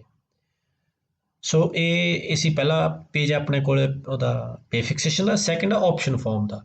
ਆਪਸ਼ਨ ਫਾਰਮ ਵੀ ਆਪਾਂ ਕਰਮਚਾਰੀ ਦੀ ਹੈਲਪ ਲਈ ਉਹਨੂੰ ਇਹਦੇ ਵਿੱਚੋਂ ਪ੍ਰਿੰਟ ਆਊਟ ਦੇ ਸਕਦੇ ਹਾਂ ਤਾਂ ਕਿ ਉਹ ਸਾਈਨ ਕਰ ਸਕਣ। ਸੋ ਇਹ ਤਾਂ ਆਪਾਂ ਥੱਲੇ ਪ੍ਰਿੰਟ ਦੇ ਸਕਦੇ ਹਾਂ। ਦੂਸਰਾ ਇਹ ਆ ਵੀ ਇਹਦੇ ਵਿੱਚ ਹੀ ਨਾਲ ਇੱਕ ਐਕਸਲ ਦੇ ਵਿੱਚ ਐਕਸਪੋਰਟ ਕਰਨ ਦਾ ਆਪਸ਼ਨ ਵੀ ਤਾਂ ਅਗਰ ਲਾਸਟ ਮੂਮੈਂਟ 'ਤੇ ਜਾਂ ਕਿਸੇ ਵੀ ਸਟੇਜ 'ਤੇ ਅਗਰ ਕਰਮਚਾਰੀ ਨੂੰ ਕੁਝ ਐਡਿਟ ਕਰਨ ਦੀ ਲੋੜ ਪੈਂਦੀ ਆ ਤਾਂ ਇੱਥੋਂ ਐਕਸਲ ਦੇ ਵਿੱਚ ਐਕਸਪੋਰਟ ਕਰਕੇ ਉਸ ਦੇ ਵਿੱਚ ਆਪਾਂ ਜੋ ਵੀ ਕੁਝ ਐਡਿਟ ਕਰਨਾ ਚਾਹੁੰਦੇ ਹਾਂ ਉਹਨੂੰ ਆਪਾਂ ਐਡਿਟ ਕਰ ਰਹੇ ਹਾਂ। ਜਿਸ ਤਰ੍ਹਾਂ ਮੰਨ ਲਓ EHRMs ਕੋਡ ਹੀ ਅਗਰ ਤੁਸੀਂ ਪਹਿਲਾਂ ਮੈਂਸ਼ਨ ਨਹੀਂ ਕੀਤਾ ਤੁਸੀਂ ਉਹ ਇੱਥੇ ਜਾ ਕੇ ਮੈਂਸ਼ਨ ਕਰ ਸਕਦੇ ਹੋ। ਤੁਹਾਡੇ ਆਫਿਸ ਦਾ ਨਾਮ ਅਗਰ ਕੁਝ ਮੈਂਸ਼ਨ ਐਡਿਟ ਕਰਨਾ ਚਾਹੁੰਦੇ ਹੋ ਤੁਸੀਂ ਉਹ ਐਡਿਟ ਕਰ ਸਕਦੇ ਹੋ। ਸੋ ਇਹਦੇ ਇੱਥੋਂ ਵੀ ਆਪਾਂ ਪ੍ਰਿੰਟ ਲਾਇਆ। ਇਹਦੇ ਵਿੱਚ ਐਕਸਲ ਦੀ ਫਾਈਲ ਦੇ ਵਿੱਚ 2 ਸ਼ੀਟਸ ਬਣਦੀਆਂ ਨੇ, ਇੱਕ ਪੇ ਫਿਕਸੇਸ਼ਨ ਦੂਸਰਾ ਆਪਸ਼ਨ ਫਾਰਮ ਦੀ। ਤੁਸੀਂ ਜੋ ਵੀ ਐਡਿਟ ਇਹਦੇ ਵਿੱਚ ਕਰਨਾ ਚਾਹੁੰਦੇ ਹੋ ਐਡਿਟ ਕਰਕੇ ਪ੍ਰਿੰਟ ਲੈ ਕੇ ਰੱਖ ਸਕਦੇ ਹੋ, ਤੁਸੀਂ ਸੇਵ ਵੀ ਕਰਕੇ ਰੱਖ ਸਕਦੇ ਹੋ ਐਕਸਲ ਦੀ ਫਾਈਲ। ਸੋ ਇਹ ਤਾਂ ਸੀ ਆਪਣਾ ਪੇ ਫਿਕਸੇਸ਼ਨ ਲਈ ਆਪਾਂ ਇਹਨੂੰ ਕਿਸ ਤਰ੍ਹਾਂ ਯੂਜ਼ ਕਰਨਾ। ਹੁਣ ਆਪਾਂ ਡੈਮੋਸਟ੍ਰੇਸ਼ਨ ਪਰਪਜ਼ ਲਈ 2 ਇੰਪਲੋਈਜ਼ ਦਾ ਇਹਦੇ ਵਿੱਚ ਆਪਾਂ ਕਰਕੇ ਡਿਸਕਸ ਕਰਦੇ ਹਾਂ। ਮੈਂ ਤੁਹਾਨੂੰ ਕਰਕੇ ਦਿਖਾਉਂਦਾ। ਸੋ ਇਹਦੇ ਲਈ ਸਭ ਤੋਂ ਪਹਿਲਾਂ ਮੈਂ ਨਿਊ ਪੇ ਫਿਕਸੇਸ਼ਨ ਦੇ ਉੱਪਰ ਕਲਿੱਕ ਕੀਤਾ ਹੈ। ਸੋ ਇਹ ਪੇਜ ਸੋ ਇੱਥੇ ਮੈਂ ਇੰਪਲੋਈ ਦਾ ਨਾਮ ਐਂਟਰ ਕਰਦਾ, employee two designation junior assistant. ਮੈਂ ਡੈਮੋਸਟ੍ਰੇਸ਼ਨ ਪਰਪਜ਼ ਲਈ 2 ਇੰਪਲੋਈਜ਼ ਇੱਕ ਜੂਨੀਅਰ ਅਸਿਸਟੈਂਟ ਦਾ ਕੇਸ ਆਪਾਂ ਇਹਦੇ ਵਿੱਚ ਭਰ ਕੇ ਦੇਖਦੇ, ਫਿਲ ਕਰਕੇ ਦੇਖਦੇ, ਕੈਲਕੂਲੇਟ ਕਰਕੇ ਦੇਖਦੇ ਹਾਂ। ਇਸ ਤਰ੍ਹਾਂ ਇੱਕ ਮਾਸਟਰ ਕੇਡਰ ਇੰਪਲੋਈਜ਼ ਦਾ। ਸੋ ਮੈਂ ਇਹਦੇ ਵਿੱਚ ਨੈਕਸਟ ਹੈ ਜੋ ਕੋਡ ਇਹਨਾਂ ਦਾ ਇੰਪਲੋਈ ਦਾ ਡਮੀ ਕੋਡ ਭਰ ਦਿੰਦਾ A2, ਡੇਟ ਆਫ ਜੁਆਇਨਿੰਗ 1/1/2009 ਪਾਤੀ। ਵਾਜ ਯੂਰ ਪੇ ਸਕੇਲ ਰਿਵਾਈਜ਼ਡ, ਮੈਂ ਕਹਿੰਦਾ yes. Do you want to calculate notional pay from 1/1/2011, yes. So ਮੈਂ ਜੋ ਡਿਸਕਸ ਕਰਨ ਜਾ ਰਿਹਾ ਕੇਸ ਉਹਦੇ ਵਿੱਚ ਇਹ ਹੈ ਜਿਸ ਤਰ੍ਹਾਂ ਜੂਨੀਅਰ ਅਸਿਸਟੈਂਟ ਦਾ ਸਰਵਿਸ ਬੁੱਕ ਦੇ ਸਕਰੀਨਸ਼ਾਟਸ ਲਏ ਨੇ ਮੈਂ। ਸੋ ਇਹ ਆਪਾਂ ਪਿੱਛੋਂ ਸਟਾਰਟ ਕਰਦੇ ਹਾਂ। ਸੋ ਲਾਸਟ ਐਂਟਰੀ ਜੋ ਇਹਦੇ ਵਿੱਚ ਹੈ ਮੇਰੇ ਕੋਲ 2019 ਦੀ ਹੈ। ਸੋ ਆਪਾਂ 1/1/11 ਤੋਂ ਕਰਨੀ ਐਂਟਰੀ, ਤੋਂ ਆਪਾਂ ਪਿੱਛੇ ਨੂੰ ਜਾਂਦੇ ਹਾਂ। ਇਹ ਉਸ ਤੋਂ ਪਹਿਲਾਂ ਦੀ ਐਂਟਰੀ ਇੱਕ ਸੀਨੀਅਰ ਜੂਨੀਅਰ ਦੇ ਸਕੇਲ ਦੀ ਪੇ ਫਿਕਸੇਸ਼ਨ ਕਰਕੇ ਐਂਟਰੀ ਕੀਤੀ ਹੋਈ ਹੈ। ਸੋ ਉਸ ਤੋਂ ਵੀ ਪਿੱਛੇ ਕਿਉਂਕਿ ਆਪਾਂ 1/1/11 ਤੋਂ ਐਂਟਰੀ ਕਰਨੀ ਆ। ਸੋ ਇਹਦੇ ਵਿੱਚ ਇਹ ਇੱਕ ACP ਦੀ ਫਿਕਸੇਸ਼ਨ ਕੀਤੀ ਹੋਈ ਹੈ। ਸੋ ਆਪਾਂ ਨੂੰ ਇੱਥੋਂ 1/1/11 ਦੀ ਸੈਲਰੀ ਮਿਲ ਜਾਣੀ। ਸੋ ਇਹ ਜਿਹੜਾ ਜੋ ਹਾਈਲਾਈਟ ਕੀਤਾ ਇਹ ਹੈਗੀ ਆ ਉਹਨਾਂ ਦੀ 1/1/11 ਦੀ ਇੰਪਲੋਈ ਦੀ। ਸੋ ਆਪਾਂ ਇੱਥੋਂ ਸਟਾਰਟ ਕਰਦੇ ਹਾਂ 1/1/11 ਨੂੰ। ਉਹਨਾਂ ਦਾ 1950 ਦਾ ਪੇ ਸਕੇਲ ਅਤੇ 9500 ਬੇਸਿਕ ਸੀ। ਸੋ ਮੈਂ ਇੱਥੇ ਸਿਲੈਕਟ ਕਰਦਾ 1950 ਵਾਲਾ ਪੇ ਸਕੇਲ, ਬੇਸਿਕ ਪੇ 9500 ਚੱਲਦੀ ਸੀ। ਇੰਕਰੀਮੈਂਟ ਮੰਥ ਹੈਗਾ ਅਗਸਤ। ਸੋ ਮੈਂ ਮੰਥ ਆਫ ਇੰਕਰੀਮੈਂਟ ਸਿਲੈਕਟ ਕਰਦਾ ਅਗਸਤ। ਸੋ ਉਸ ਤੋਂ ਬਾਅਦ ਇਹਦੇ ਵਿੱਚ ਅਗਰ ਮੈਂ ਦੇਖਦਾ ਐਨੂਅਲ ਇੰਕਰੀਮੈਂਟ ਤੋਂ ਪਹਿਲਾਂ ਅਕਤੂਬਰ 11 ਦੇ ਵਿੱਚ ਗ੍ਰੇਡ ਰਿਵਾਈਜ਼ ਹੋਇਆ, 2400 ਦਾ ਗ੍ਰੇਡ ਹੋਇਆ ਇੱਥੇ। ਸੋ ਆਪਾਂ ਇਹ ਜੋ ਦੋ ਨੇ ਅਕਤੂਬਰ 11 ਵਾਲਾ ਔਰ ਦਸੰਬਰ 11 ਵਾਲਾ, ਇਹ ਆਪਾਂ ਦੋਨੋਂ ਐਂਟਰੀਆਂ ਨਹੀਂ ਕਰਨੀਆਂ ਕਿਉਂਕਿ ਆਪਾਂ ਇਹਨਾਂ ਤੋਂ ਬਗੈਰ ਨੋਸ਼ਨਲੀ ਕੈਲਕੂਲੇਟ ਕਰਨੀ ਹੈ। ਸੋ ਇਹ ਦੋਨੋਂ ਮੈਂ ਛੱਡ ਰਿਹਾ। ਹੁਣ ਉਸ ਤੋਂ ਅੱਗੇ 2012-13 ਦੇ ਜੋ ਐਨੂਅਲ ਇੰਕਰੀਮੈਂਟ ਨੇ ਇਹ ਆਪਾਂ ਨਹੀਂ ਲਾਉਣੇ। ਦੂਸਰਾ ਮੈਨੂੰ ਇਹ ਪਤਾ ਵੀ ਇਸ ਤੋਂ ਬਾਅਦ ਇੱਕ ਨੈਕਸਟ ਸੀਨੀਅਰ ਜੂਨੀਅਰ ਦੇ ਤਹਿਤ ਨਵੀਂ ਪੇ ਫਿਕਸੇਸ਼ਨ ਕੀਤੀ ਹੈ। ਤਾਂ ਮੈਂ ਨੈਕਸਟ ਪੇਜ 'ਤੇ ਆ ਜਾਂਦਾ। ਸੋ ਹੁਣ ਇੱਥੇ ਆਪਣੇ ਕੋਲ ਦਸੰਬਰ 11 ਦੇ ਵਿੱਚ ਇੱਕ ਇੰਕਰੀਮੈਂਟ ਦਿੱਤਾ ਗਿਆ, ਕਿਸੇ ਜੂਨੀਅਰ ਕਰਮਚਾਰੀ ਦੇ ਬਰਾਬਰ ਕੋਰਟ ਕੇਸ ਦੇ ਰਾਹੀਂ। ਸੋ ਮੈਂ ਇੱਥੇ ਚਿੱਤੋ ਛੱਲੇ ਜਿਹੜਾ ਆਪਣੇ ਕੋਲ ਟੇਬਲ ਬਣਿਆ ਇਹਦੇ ਵਿੱਚ ਮੈਂ ਪਹਿਲਾਂ ਇੱਕ ਐਂਟਰੀ ਕਰਤਾ ਇੰਕਰੀਮੈਂਟ, ਕਿਉਂਕਿ ਸਿਰਫ ਇੱਕ ਇੰਕਰੀਮੈਂਟ ਦਿੱਤਾ ਗਿਆ ਆਪਣੇ ਕੋਲ ਹੈ 14/12/2011 ਨੂੰ। ਤਾਂ ਮੈਂ ਤਰੀਕ ਇੱਥੇ ਪਾ ਦਿੰਦਾ 14/12/2011 ਨੂੰ। ਇੱਥੇ ਆਪਾਂ ਨੋਸ਼ਨਲੀ ਵੀ ਸਿਲੈਕਟ ਕਰਨਾ ਜੋ ਸਕੇਲ ਬਣਦਾ ਸੀਗਾ। ਮੰਥ ਆਫ ਇੰਕਰੀਮੈਂਟ ਉਸ ਤੋਂ ਬਾਅਦ ਵੀ ਆਪਣੇ ਕੋਲ ਰਹਿੰਦਾ ਜੀ ਅਗਸਤ। ਸੋ ਇਸ ਤੋਂ ਬਾਅਦ ਹੋਰ 31/12/15 ਤੱਕ ਕੀ ਆਪਣੇ ਕੋਲ ਆਪਾਂ ਉਹ ਦੇਖ ਲੈਂਦੇ ਹਾਂ। ਉਸ ਤੋਂ ਬਾਅਦ ਇਹ ਜੋ ਸਾਲਾਨਾ ਇੰਕਰੀਮੈਂਟ ਹੈ ਇਹਦੀ ਐਂਟਰੀ ਆਪਾਂ ਕਰਨੀ ਨਹੀਂ ਕਿਉਂਕਿ ਸੌਫਟਵੇਅਰ ਦੇ ਦੁਆਰਾ ਆਪਦੇ ਆਪ ਲੱਗਣਾ। ਇੱਕ 9 ਸਾਲਾ ACP ਆ 10/8/2014 ਨੂੰ। ਸੋ ਹੁਣ ਆਪਾਂ ਇਹਦੀ ਐਂਟਰੀ ਕਰਾਂਗੇ ਜਿਹੜਾ ਆਪਣੇ ਕੋਲੇ ਇਹਦੀ ਐਂਟਰੀ ਕਰਾਂਗੇ ਆਪਾਂ। ਉਸ ਤੋਂ ਬਾਅਦ ਆਪਣੇ ਕੋਲੇ ਜੂਨੀਅਰ ਸਹਾਇਕ ਦਾ ਗ੍ਰੇਡ ਦਿੱਤਾ 1/1/17 ਨੂੰ। ਸੋ ਇੱਕ ਆਪਾਂ ਇਹ ਐਂਟਰੀ ਕਰਾਂਗੇ। ਇਹ ਆਪਣੀ 1/1/17 ਦੀ ਹੈ, ਇਸ ਕਰਕੇ ਇਹਨੂੰ ਆਪਾਂ ਜਿਹੜਾ ਨੈਕਸਟ ਬਲੋਕ ਹੈ ਉਹਦੇ ਵਿੱਚ ਐਂਟਰ ਕਰਾਂਗੇ ਕਿਉਂਕਿ ਆਪਾਂ ਇਹਦੇ ਵਿੱਚ ਸਿਰਫ ਆਪਾਂ 1/1/15 ਤੱਕ ਦੀ ਐਂਟਰੀ ਕਰਨੀ ਹੈ। 9 ASP 10/8/2014 ਇੱਥੇ 1950 ਤੋਂ ਬਾਅਦ ਕਿਉਂਕਿ ਆਪਣਾ ਸਕੇਲ ਉਸ ਤੋਂ ਰਿਵਾਈਜ਼ ਨਹੀਂ ਸੀ ਹੁੰਦੇ। ਸੋ ਆਪਾਂ ਇਹ 'ਚ ਰੱਖਦੇ ਹਾਂ ਅਗਸਤ। ਆਪਾਂ ਇੱਕ ACP ਦੀ ਐਂਟਰੀ ਕਰਤੀ। ਸੋ ਇਸ ਤੋਂ ਬਾਅਦ ਦੀਆਂ ਜਿਹੜੀਆਂ ਐਂਟਰੀਆਂ ਨੇ ਉਹ ਆਪਣੀਆਂ ਇਹ 31/12/15 ਤੋਂ ਬਾਅਦ ਹੀ ਇਸ ਕਰਕੇ ਆਪਾਂ ਨੈਕਸਟ ਬਲੋਕ ਦੇ ਵਿੱਚ ਕਰਾਂਗੇ। ਆਪਾਂ ਇੰਨਾ ਕਰਨ ਤੋਂ ਬਾਅਦ ਇੱਕ ਵਾਰੀ ਇੱਥੋਂ ਤੱਕ ਆਪਾਂ ਨੋਸ਼ਨਲ ਪੇ ਕੈਲਕੂਲੇਟ ਦੇ ਉੱਪਰ ਕਲਿੱਕ ਕਰ ਦਿੰਦੇ ਹਾਂ। ਸੋ ਉਹ ਨੋਸ਼ਨਲੀ ਕੈਲਕੂਲੇਟ ਹੋਊਗੀ 1/8/15 ਦਾ ਐਨੂਅਲ ਇੰਕਰੀਮੈਂਟ ਲੱਗ ਕੇ 31/12/15 ਨੂੰ ਇੰਨੀ ਬੇਸਿਕ ਪੇ ਬਣਦੀ ਹੈ। ਸੋ ਨੈਕਸਟ ਬਲੋਕ ਦੇ ਵਿੱਚ ਇਹ ਆਟੋਮੈਟਿਕਲੀ ਆ ਗਈ ਆਪਣੇ ਕੋਲੇ। ਸੋ ਹੁਣ ਆਪਾਂ ਨੈਕਸਟ ਸਟਾਰਟ ਕਰਦੇ ਹਾਂ। ਇਹਦੇ ਵਿੱਚ ਆਪਾਂ ਡੇਟ ਆਫ ਆਪਸ਼ਨ ਦਿੰਦੇ ਹਾਂ 1/1/2016 ਦਾ। ਇਨੀਸ਼ੀਅਲੀ ਫਿਕਸ ਪੇ ਨੋ। ਨੋਸ਼ਨਲੀ ਇਹ 1950 ਦਾ ਸਕੇਲ ਚੱਲਦਾ ਆ ਰਿਹਾ ਸੀ। ਸਕੇਲ ਜਦੋਂ ਰਿਵਾਈਜ਼ ਹੋਏ ਸੀ ਉਸ ਤੋਂ ਬਾਅਦ ਐਕਚੁਅਲ ਦੇ ਵਿੱਚ ਇਹਨਾਂ ਦਾ ਹੋ ਗਿਆ ਸੀ 2400 ਦਾ।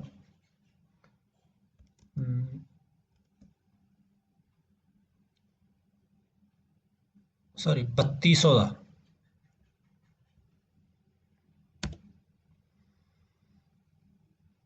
ਦਸੰਬਰ 11 ਤੋਂ ਬਾਅਦ ਇਹਨਾਂ ਦਾ ਜਿਹੜਾ ਸਕੇਲ ਹੈ ਉਹ ਹੋ ਗਿਆ ਸੀ 3200 ਦਾ। ਸੋ ਆਪਾਂ ਇਹਦੇ ਵਿੱਚ ਐਕਚੁਅਲ ਦੇ ਵਿੱਚ ਸਕੇਲ ਸਿਲੈਕਟ ਕਰਾਂਗੇ 3200 ਦਾ और बेसिक पे 31/12/15 ਨੂੰ ਚੱਲਦੀ ਸੀ 31/12/15 ਨੂੰ 16,150। ਇੱਥੇ ਆਪਣੇ ਕੋਲ ਇਹ ਭਰੀ ਹੋਈ ਆ 16,150।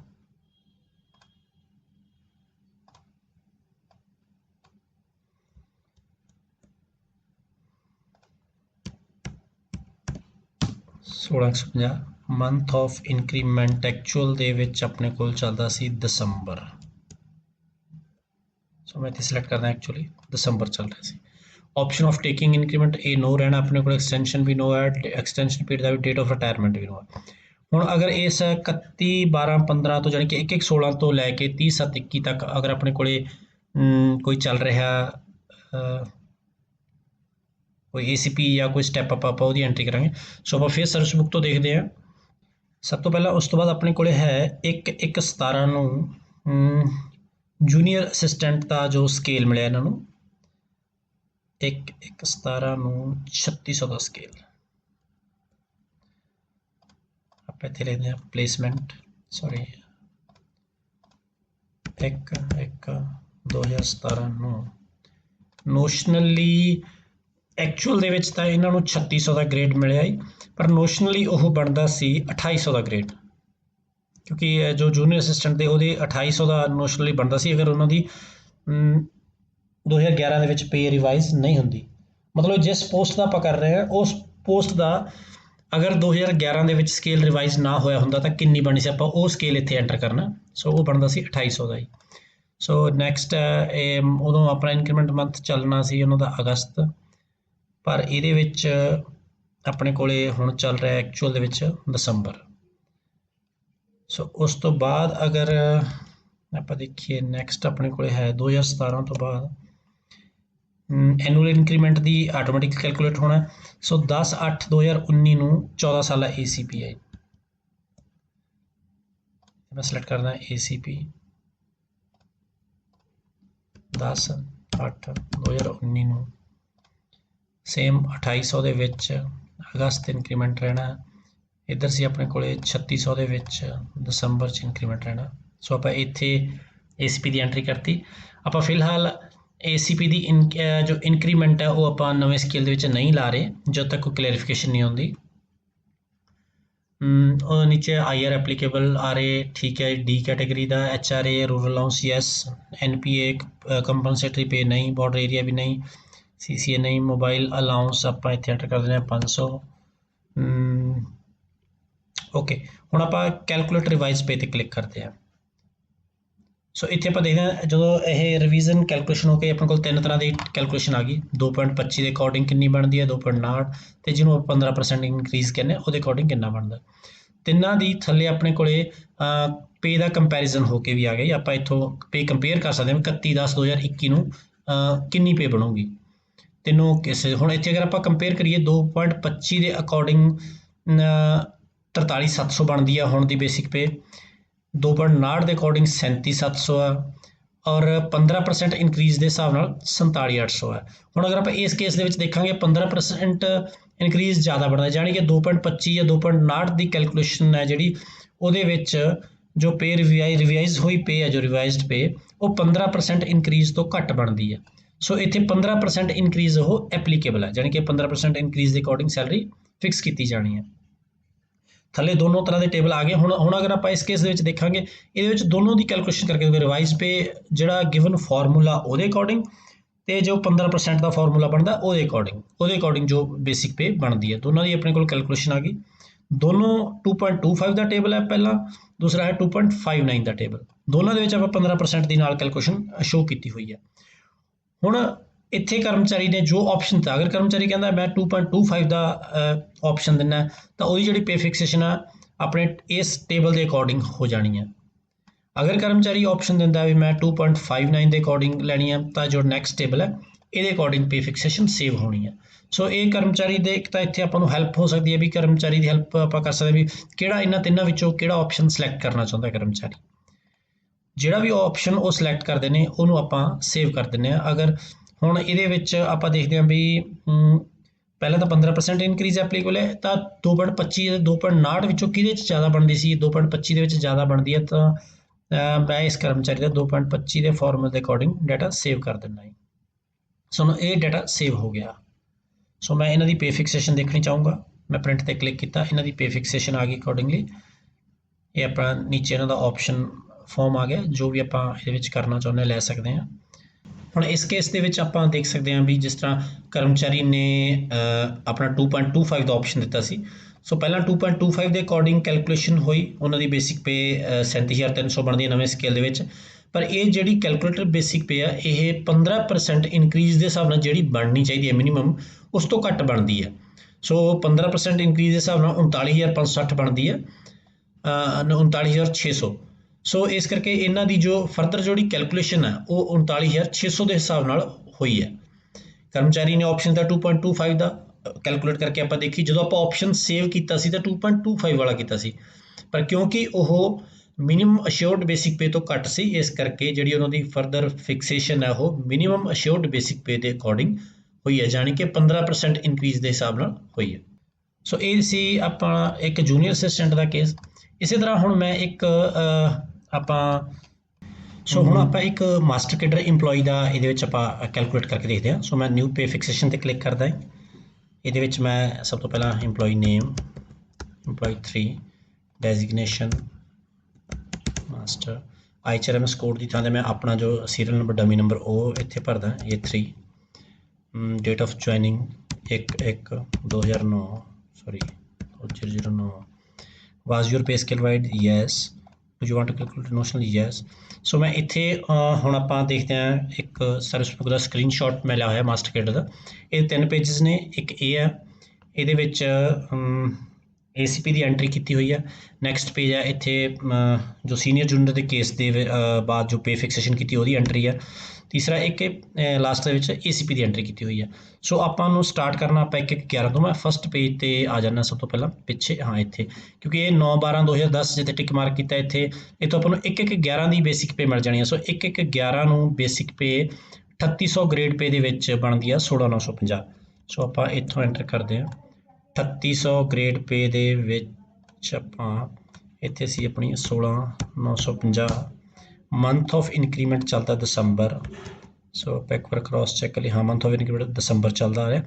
इस तो बाद दी एंट्री आप जो नैक्सट पेज उपर पे फिक्सेशन की थी उत्थों लवांगे 2011 तो 12 इस दरम्यान सीधी 2015 के ACP की एंट्री है। सो आप एनुअल इंक्रीमेंट वो एंट्री आप करनी नहीं, वो आपदे आप बाय डिफॉल्ट कैलकुलेट होना।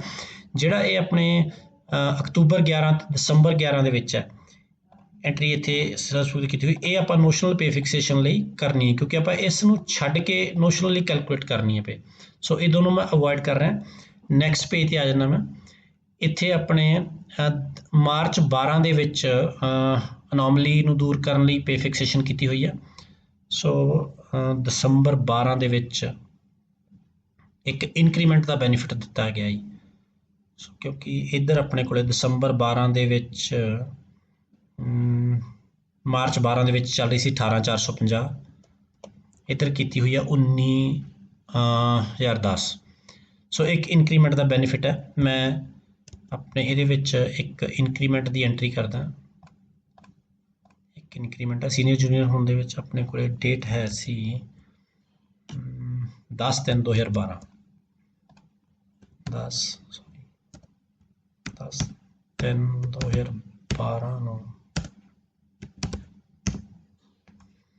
स्केल अपना वही रहना 3800 का।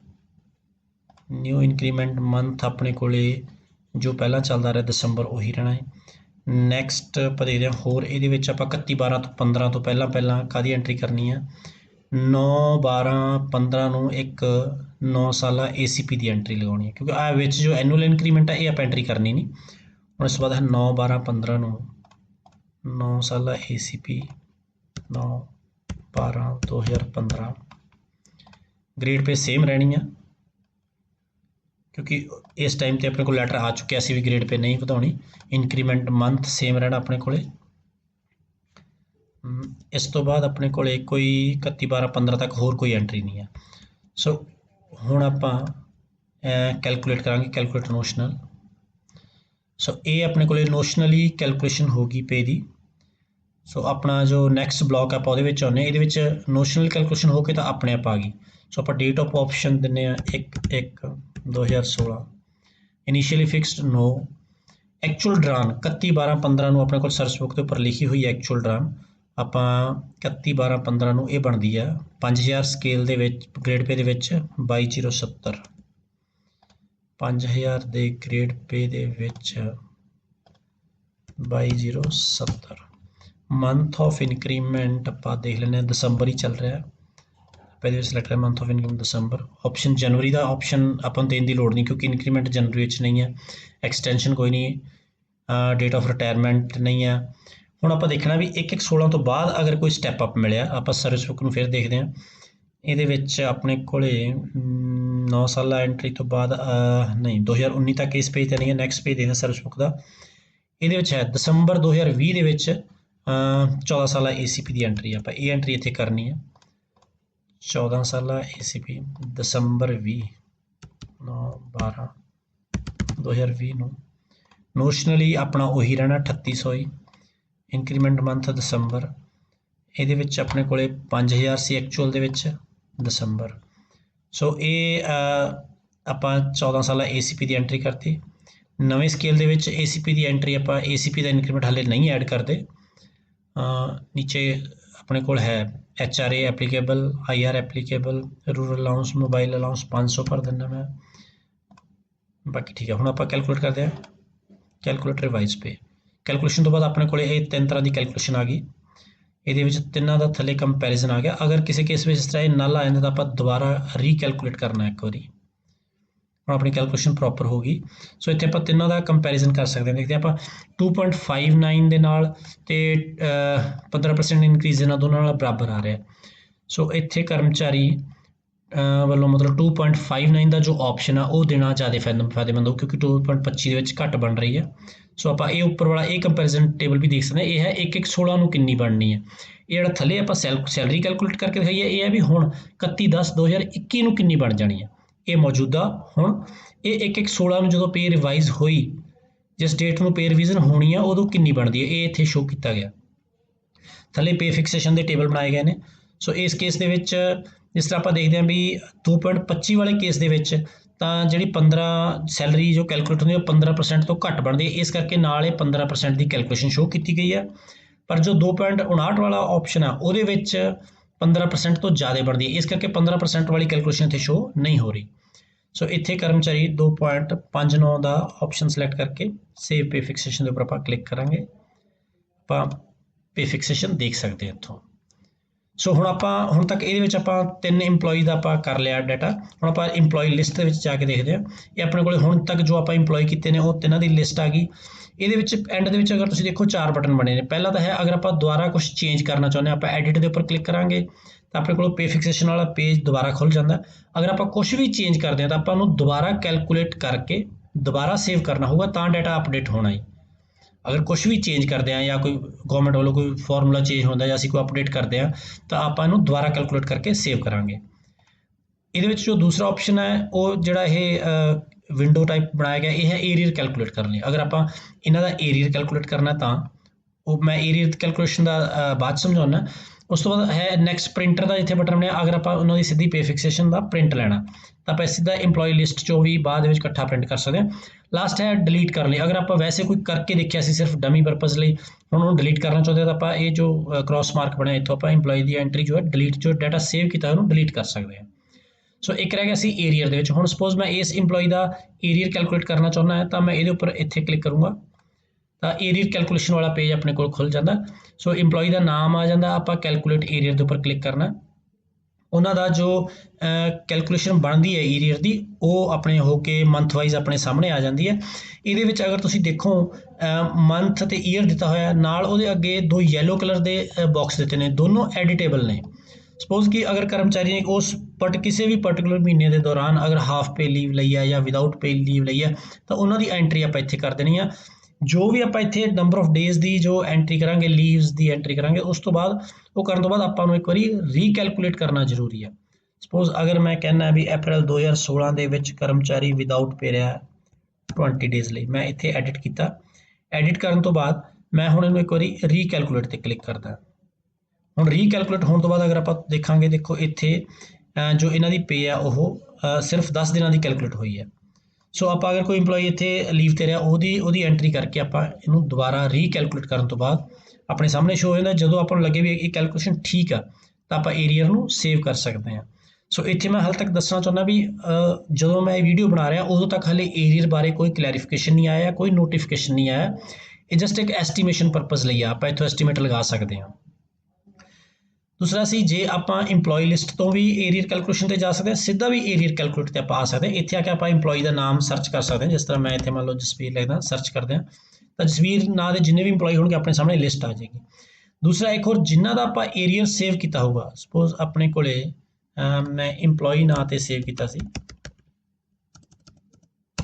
ਮੈਂ 3 ਅੱਖਰ ਹੀ ਭਰਦਾ 4 ਤਾਂ ਵੀ ਆਪਣੇ ਕੋਲ ਮੈਂ 2 ਸੇਵ ਕੀਤੇ ਨੇ। ਹੁਣ ਮੈਂ ਇਹਨਾਂ ਵਿੱਚੋਂ ਫਸਟ ਇੰਪਲੋਈ ਦੀ ਕੈਲਕੂਲੇਟ ਕਰਨੀ ਚਾਹੁੰਦਾ। ਮੈਂ ਕੈਲਕੂਲੇਟ ਏਰੀਅਰ ਤੇ ਕਲਿੱਕ ਕੀਤਾ, ਜੋ ਕੈਲਕੂਲੇਸ਼ਨ ਹੋਈ ਹੈ ਮੈਂ ਉਹਨੂੰ ਇੱਕ ਵਾਰ ਸੇਵ ਤੇ ਕਰ ਦੇਣਾ, ਸੇਵ ਏਰੀਅਰ। ਹੁਣ ਇਸ ਤੋਂ ਬਾਅਦ ਮੈਂ ਇਹਨਾਂ ਦਾ ਏਰੀਅਰ ਦਾ ਜਦੋਂ ਆਪਾਂ ਪ੍ਰਿੰਟ ਦੇ ਉੱਪਰ ਕਲਿੱਕ ਕਰਦੇ ਹਾਂ ਆਪਣੇ ਕੋਲੇ ਇਹ ਉਹਨਾਂ ਦਾ ਏਰੀਅਰ ਕੈਲਕੂਲੇਟ ਦਾ ਆਪਣੇ ਸਾਹਮਣੇ ਆ ਜਾਂਦਾ ਪ੍ਰਿੰਟ ਹੋ ਕੇ, ਜੋ ਜਿਸ ਤਰ੍ਹਾਂ ਆਪਾਂ ਬਿੱਲ ਫਾਰਮੈਟ ਦੇ ਵਿੱਚ ਹੁੰਦਾ। ਬਾਕੀ ਜਦੋਂ ਕੋਈ ਇਹਦੇ ਬਾਰੇ ਨੋਟੀਫਿਕੇਸ਼ਨ ਆਊਗਾ ਆਪਾਂ ਇਹਨੂੰ ਅਪਡੇਟ ਕਰ ਦਿਆਂਗੇ। ਦੂਸਰਾ ਆਪਾਂ ਜਿਹੜਾ ਏਰੀਅਰ ਕੈਲਕੂਲੇਸ਼ਨ ਵਾਲੀ ਆਪਣੇ ਕੋਲ ਲਿਸਟ ਸੀ, ਜਿਸ ਤਰ੍ਹਾਂ ਏਰੀਅਰ ਕੈਲਕੂਲੇਟ ਤੇ ਇੱਥੇ ਮੈਂ ਕਰਮਚਾਰੀ ਦਾ ਨਾਂ ਸੇਵ ਸਰਚ ਕਰਦਾ। ਹੁਣ ਜਿਨ੍ਹਾਂ ਦਾ ਆਪਾਂ ਏਰੀਅਰ ਇੱਕ ਵਾਰ ਸੇਵ ਕਰਦੇ ਆ ਉਹਨਾਂ ਦਾ ਸਿੱਧਾ ਇੱਥੇ ਪ੍ਰਿੰਟ ਏਰੀਅਰ ਦਾ ਬਟਨ ਵੀ ਆ ਜਾਂਦਾ। ਸੋ ਜਿਹਦਾ ਕੈਲਕੂਲੇਸ਼ਨ ਹਾਲੇ ਆਪਾਂ ਸੇਵ ਨਹੀਂ ਕੀਤੀ ਹੋਈ ਉਹਨਾਂ ਦਾ ਪ੍ਰਿੰਟ ਏਰੀਅਰ ਦਾ ਇੱਥੇ ਬਟਨ ਨਹੀਂ ਆਉਂਦਾ। ਸੋ ਜਿੰਨੇ ਵੀ ਆਪਣੇ ਇੰਪਲੋਈਜ਼ ਨੇ ਉਹਨਾਂ ਦਾ ਜਿਨ੍ਹਾਂ ਆਪਾਂ ਸੇਵ ਕੀਤਾ ਇੱਥੇ ਆਪਣੇ ਕੋਲ ਆਉਂਦਾ ਜਾਊਗਾ ਡਾਟਾ। ਸੋ ਉਸ ਤੋਂ ਬਾਅਦ ਹੈ ਆਪਣੇ ਕੋਲੇ ਸਰਚ ਦੇ ਵਿੱਚ ਵੀ ਆਪਾਂ ਅਗਰ ਬਹੁਤ ਸਾਰੇ ਇੰਪਲੋਈ ਆਪਾਂ ਸੇਵ ਕੀਤੇ ਹੋਏ ਨੇ ਆਪਾਂ ਉਹਦੇ ਵਿੱਚੋਂ ਸਰਚ ਕਰ, ਜਿਸ ਤਰ੍ਹਾਂ ਮੈਂ ਇੱਥੇ ਲਿਖ ਕੇ ਸਰਚ ਕਰ, ਆਪਣੇ ਕੋਲ 2 ਇੰਪਲੋਈ ਨਾਂ ਦੇ 2 ਸੀ, ਆਪਾਂ 2 ਆਪਣੇ ਕੋਲ ਡਿਸਪਲੇ ਹੋ ਗਏ। ਅਗਰ ਮੈਂ ਨੇਮ ਪਾ ਕੇ ਸਰਚ ਕਰਦਾ, ਆਪਣਾ ਇਸ ਨਾਮ ਦਾ ਇੱਕ ਸੇਵ ਕੀਤਾ ਸੀ ਆਪਣੇ ਕੋਲ ਇਹ ਆਉਂਦਾ। ਉਸ ਤੋਂ ਬਾਅਦ ਆਪਣੇ ਕੋਲ ਕੀ ਕਰਨਾ, ਆਪਾਂ ਐਡਿਟ ਕਰਨਾ ਜਾਂ ਪ੍ਰਿੰਟ ਲੈਣਾ ਆਪਾਂ ਇੱਥੋਂ ਲੈ ਸਕਦੇ ਹਾਂ। ਇਸੇ ਤਰ੍ਹਾਂ ਹੁਣ ਆਪਾਂ ਕਰਕੇ ਦੇਖਦੇ ਹਾਂ ਵੀ ਇੱਕ ਕੇਸ ਇਹਦੇ ਵਿੱਚ ਐਂਟਰ ਕਰਕੇ ਦੇਖਦੇ ਹਾਂ ਵੀ ਜਿਹੜੇ ਇੰਪਲੋਈ ਇਨੀਸ਼ੀਅਲੀ ਫਿਕਸ ਪੇ ਤੇ ਸੀ ਉਹਨਾਂ ਦੀ ਸੈਲਰੀ ਕਿਸ ਤਰ੍ਹਾਂ ਫਿਕਸ ਕਰ ਸਕਦੇ ਆਪਾਂ। ਇੰਪਲੋਈ 10 ਦੇ ਮੈਂ ਡਮੀ ਨੇਮ ਐਂਟਰ ਕੀਤਾ, suppose HMS code A10, date of joining अगर उन्होंने है 10/3/2017, वाज पे स्केल रिवाइज्ड, यस मीनस वो कर्मचारी का पे स्केल भावें रिवाइज नहीं होया पर वो जिस पोस्ट ते वो काम कर रहे हैं उस पोस्ट का स्केल रिवाइज होया सी। सो इस करके मैं इत्थे यस किया। Do you want to calculate notional, no, सानू नोशनल पे कैलकुलेट करने की जरूरत नहीं। सो इत्थे आपां उन्हें डेट ऑफ ऑप्शन, क्योंकि कर्मचारी की जो डेट ऑफ ज्वाइनिंग है वो 1/1/16 तो बाद ही है। सो आपां इत्थे डेट ऑफ ज्वाइनिंग उन्होंने भरांगे, क्योंकि उन्होंने पे स्केल का जो ऑप्शन है वो भी 2017 का बनता। इनीशियली ऑन फिक्स पे, यस, इत्थे कर्मचारी शुरू दे विच इनीशियल पे ते सी। सो नोशनली भावें कर्मचारी ने 1/1/11 तो जानी कि 2011 के जो रिवीजन है उस तो बाद ज्वाइन किया, पर वो जिस पोस्ट से ज्वाइन किया उस पोस्ट का स्केल रिवाइज होया सी। इस करके आपां उन्हों का पोस्ट का जो स्केल नोशनली बनता है, जानी कि 1/1/11 तो 2011 के रिवीजन तो पहला जो स्केल बनता है वो सिलेक्ट करांगे। सो इत्थे आपां मास्टर कैडर का एक डिस्कस करें तां करके मैं इत्थे 3600 सिलेक्ट किया। बेसिक पे इनीशियल पे इन पे बैंड 10/300, इंक्रीमेंट मंथ बनता दसंबर दे विच, सॉरी नहीं मार्च दे विच। एक्चुअल दे विच जो उन्होंने स्केल मिल रहा सी वो सी जो उन्होंने लिया भावें फिक्स पे सी, पर उन्होंने जो स्केल एप्लीकेबल सी वो सी 5000 का, इनीशियल पे सी 10/300। इत्थे एक जो फिक्स पे ते इंप्लॉय ने उन्होंने एक एडिशनल कॉलम इत्थे अपने कोल डिस्पले हुंदा। ये तो सी 10/300 जो उन्होंने स्केल दे विच इनीशियल पे बनती है, पर एक्चुअल दे विच उन्होंने मिली सी 15/300। सो अगर उन्होंने 15/300 मिली है या जिन्नी भी मिली है एक्चुअल जो मिली है वो एंट्री आप इत्थे करनी है ताकि एरियर कैलकुलेशन लिए उन्हें यूज़ किया जा सके। उपर वालियां सीगियां दोनों भी उन्होंने जो स्केल दे विच जो स्केल एप्लीकेबल है उन्होंने उहदे अकॉर्डिंग उन्होंने इनीशियल पे कितनी बनती है। सो जनवरी का इंक्रीमेंट का इत्थे नो रहना, अपने कोले एक्सटेंशन कोई नहीं। इस तो बाद अपने कोले है भी उन्होंने 3 साल बाद फुल स्केल मिले। सो मैं इत्थे करदा एंट्री आप इत्थे फुल स्केल की करांगे, फुल स्केल 10/3/2020 दे विच। सो नोशनली उस पोस्ट का कितना बनता सी 3600 का, इंक्रीमेंट मंथ बनना सी मार्च का, एक्चुअल दे विच जिहड़ा उन्होंने मिलिया स्केल सी वो सी 5000 वाला। ਸੋ ਮੈਂ ਇੱਥੋਂ ਸਿਲੈਕਟ ਕਰਦਾ 5000 ਦੇ ਵਿੱਚ ਇਨਕਰੀਮੈਂਟ ਮੰਥ ਮਾਰਚ ਦੇ ਵਿੱਚ। ਸੋ ਮੈਂ ਇੱਥੇ ਫੁੱਲ ਸਕੇਲ ਦੀ ਐਂਟਰੀ ਕਰਤੀ। ਹੁਣ ਅਗਰ ਆਪਾਂ ਇਹਨਾਂ ਦਾ ਜੋ ACP ਉਹਦਾ ਆਪਾਂ ਨੋ ਰੱਖਾਂਗੇ ਕਿਉਂਕਿ ਨਵੇਂ ਸਕੇਲ ਦੇ ਵਿੱਚ ਹਾਲੇ ਤੱਕ ਕੋਈ ਕਲੈਰੀਫਿਕੇਸ਼ਨ ਨਹੀਂ ਹੈ। ਆਪਾਂ ਇਹਨਾਂ ਦੇ ਲਈ ਬਾਕੀ ਮੋਬਾਈਲ ਅਲਾਊਂਸ 500 ਹੈ, IR yes। ਹੁਣ ਆਪਾਂ ਕੈਲਕੂਲੇਟਰ ਰਿਵਾਈਜ਼ ਤੇ ਕਲਿੱਕ ਕਰਦੇ ਹਾਂ। ਸੋ ਇੱਥੇ ਆਪਣੇ ਕੋਲੇ ਇਹਨਾਂ ਦੀ ਜੋ ਕੈਲਕੂਲੇਸ਼ਨ ਹੋ ਕੇ ਆਈ ਹੈ। ਸੋ ਪਹਿਲਾਂ ਤਾਂ ਬੇਸਿਕ ਪੇ 2.25 ਦੇ ਉਹਦੇ ਅਕੋਰਡਿੰਗ ਇਹਨਾਂ ਦੀ ਬਣਨੀ ਹੈ 23175, 2.59 ਦੇ ਅਕੋਰਡਿੰਗ ਹੈ 26677। ਪਰ ਜਦੋਂ ਇਹਨਾਂ ਦਾ ਫੁੱਲ ਸਕੇਲ ਹੋ ਜਾਣਾ ਉਦੋਂ ਇਹਨਾਂ ਦੀ ਪੇ ਰਿਵਾਈਜ਼ ਹੋ ਕੇ 41600 ਬਣਨੀ ਹੈ।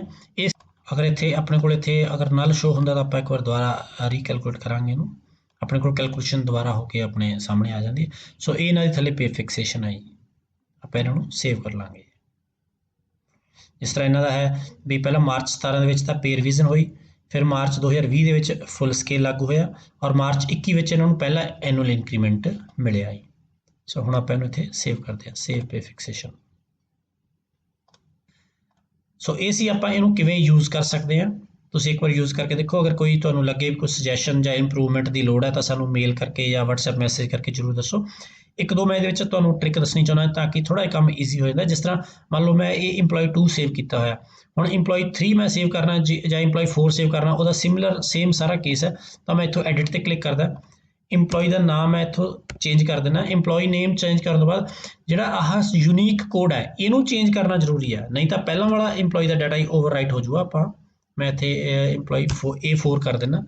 ਅਗਰ ਤਾਂ ਸਾਰਾ ਕੁਝ ਸੇਮ ਹੈ ਤਾਂ ਵੀ ਕਿਉਂਕਿ ਮੈਂ ਨਾਂ ਚੇਂਜ ਕੀਤਾ ਤੇ EMPLOYEE ਕੋਡ ਚੇਂਜ ਕੀਤਾ, ਮੈਂ ਇੱਕ ਵਾਰੀ ਦੁਬਾਰਾ ਕੈਲਕੂਲੇਟਰ ਦੇ ਉੱਪਰ ਕਲਿੱਕ ਕਰੂੰਗਾ, ਨੋਸ਼ਨਲ ਦੇ ਉੱਪਰ ਵੀ ਜੋ ਮੇਨ ਕੈਲਕੂਲੇਸ਼ਨ ਉਹਦੇ ਉੱਪਰ ਇਹ ਕਰਨ ਤੋਂ ਬਾਅਦ ਮੈਂ ਦੁਬਾਰਾ ਸੇਵ ਕਰ ਦੂੰਗਾ ਜੀ।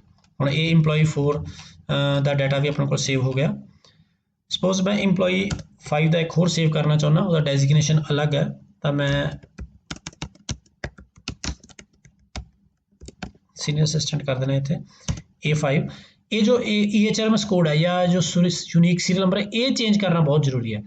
ਇਹ ਚੇਂਜ ਕਰਨਾ, ਇੱਕ ਅਗਰ ਆਪਾਂ ਕੁਝ ਵੀ ਚੇਂਜ ਕਰਦੇ ਹਾਂ, ਮੰਨ ਲਓ ਇਹਨਾਂ ਨੂੰ ACP ਨਹੀਂ ਲੱਗਿਆ ਜਾਂ ਕੋਈ ਇਹਨਾਂ ਨੂੰ ਇਹ ਇਨਕਰੀਮੈਂਟ ਨਹੀਂ ਲੱਗਿਆ, ਤਾਂ ਆਪਾਂ ਇੱਥੋਂ ਇਹਦਾ ਟਿਕ ਮਾਰਕ ਹਟਾ ਕੇ ਮੈਂ ਦੁਬਾਰਾ ਕੈਲਕੂਲੇਟ ਕਰੂੰਗਾ ਤਾਂ ਹੁਣ ਉਹ ਇਨਕਰੀਮੈਂਟ ਨਹੀਂ ਆਇਆ। ਇਸੇ ਤਰ੍ਹਾਂ ਥੱਲੇ ਵੀ ਅਗਰ ਕੁਝ ਚੇਂਜ ਆਇਆ ਮੈਂ ਉਹਨੂੰ ਚੇਂਜ ਕਰਕੇ ਸਪੋਜ਼ ਇਹਨਾਂ ਦੀ ਪਲੇਸਮੈਂਟ ਨਹੀਂ ਹੋਈ ਤਾਂ ਮੈਂ ਇਹ ਕਰ ਦਿੰਦਾ, ਦੁਬਾਰਾ ਕੈਲਕੂਲੇਟਰ ਦੇ ਉੱਪਰ ਕਲਿੱਕ ਕਰੂੰਗਾ। ਸੋ ਪੇਜ ਚੇਂਜ ਹੋ ਕੇ ਆਪਣੇ ਸਾਹਮਣੇ ਆ ਜਾਂਦੀ ਹੈ। ਸੋ ਮੈਂ ਇਹਨੂੰ ਦੁਬਾਰਾ ਸੇਵ ਕਰੂੰਗਾ, ਸੇਵ ਪੇ ਫਿਕਸੇਸ਼ਨ। ਸੋ ਇਹ ਸੀ ਮਤਲਬ ਆਪਾਂ ਕਿਸ ਤਰ੍ਹਾਂ ਅਲੱਗ-ਅਲੱਗ ਤਰ੍ਹਾਂ ਦੀ ਕੈਲਕੂਲੇਸ਼ਨ ਕਰ ਸਕਦੇ। ਜਿਸ ਤਰ੍ਹਾਂ ਹੁਣ ਆਪਾਂ EMPLOYEE ਲਿਸਟ ਦੇ ਵਿੱਚ ਦੇਖਾਂਗੇ ਆਪਣੇ ਕੋਲ ਹੁਣ 5 EMPLOYEE ਹੋ ਗਏ। ਜਿਵੇਂ ਆਪਾਂ EMPLOYEE ਸੇਵ ਕਰਦੇ ਜਾਵਾਂਗੇ ਡਾਟਾ ਇਹਦੇ ਵਿੱਚ ਸੇਵ ਹੁੰਦਾ ਜਾਊਗਾ। ਤੁਹਾਨੂੰ ਕਿਸ ਤਰ੍ਹਾਂ ਲੱਗਿਆ ਇਹ ਪਲੀਜ਼ ਜ਼ਰੂਰ ਸਾਨੂੰ ਮੈਸੇਜ ਭੇਜਿਓ। Thank you.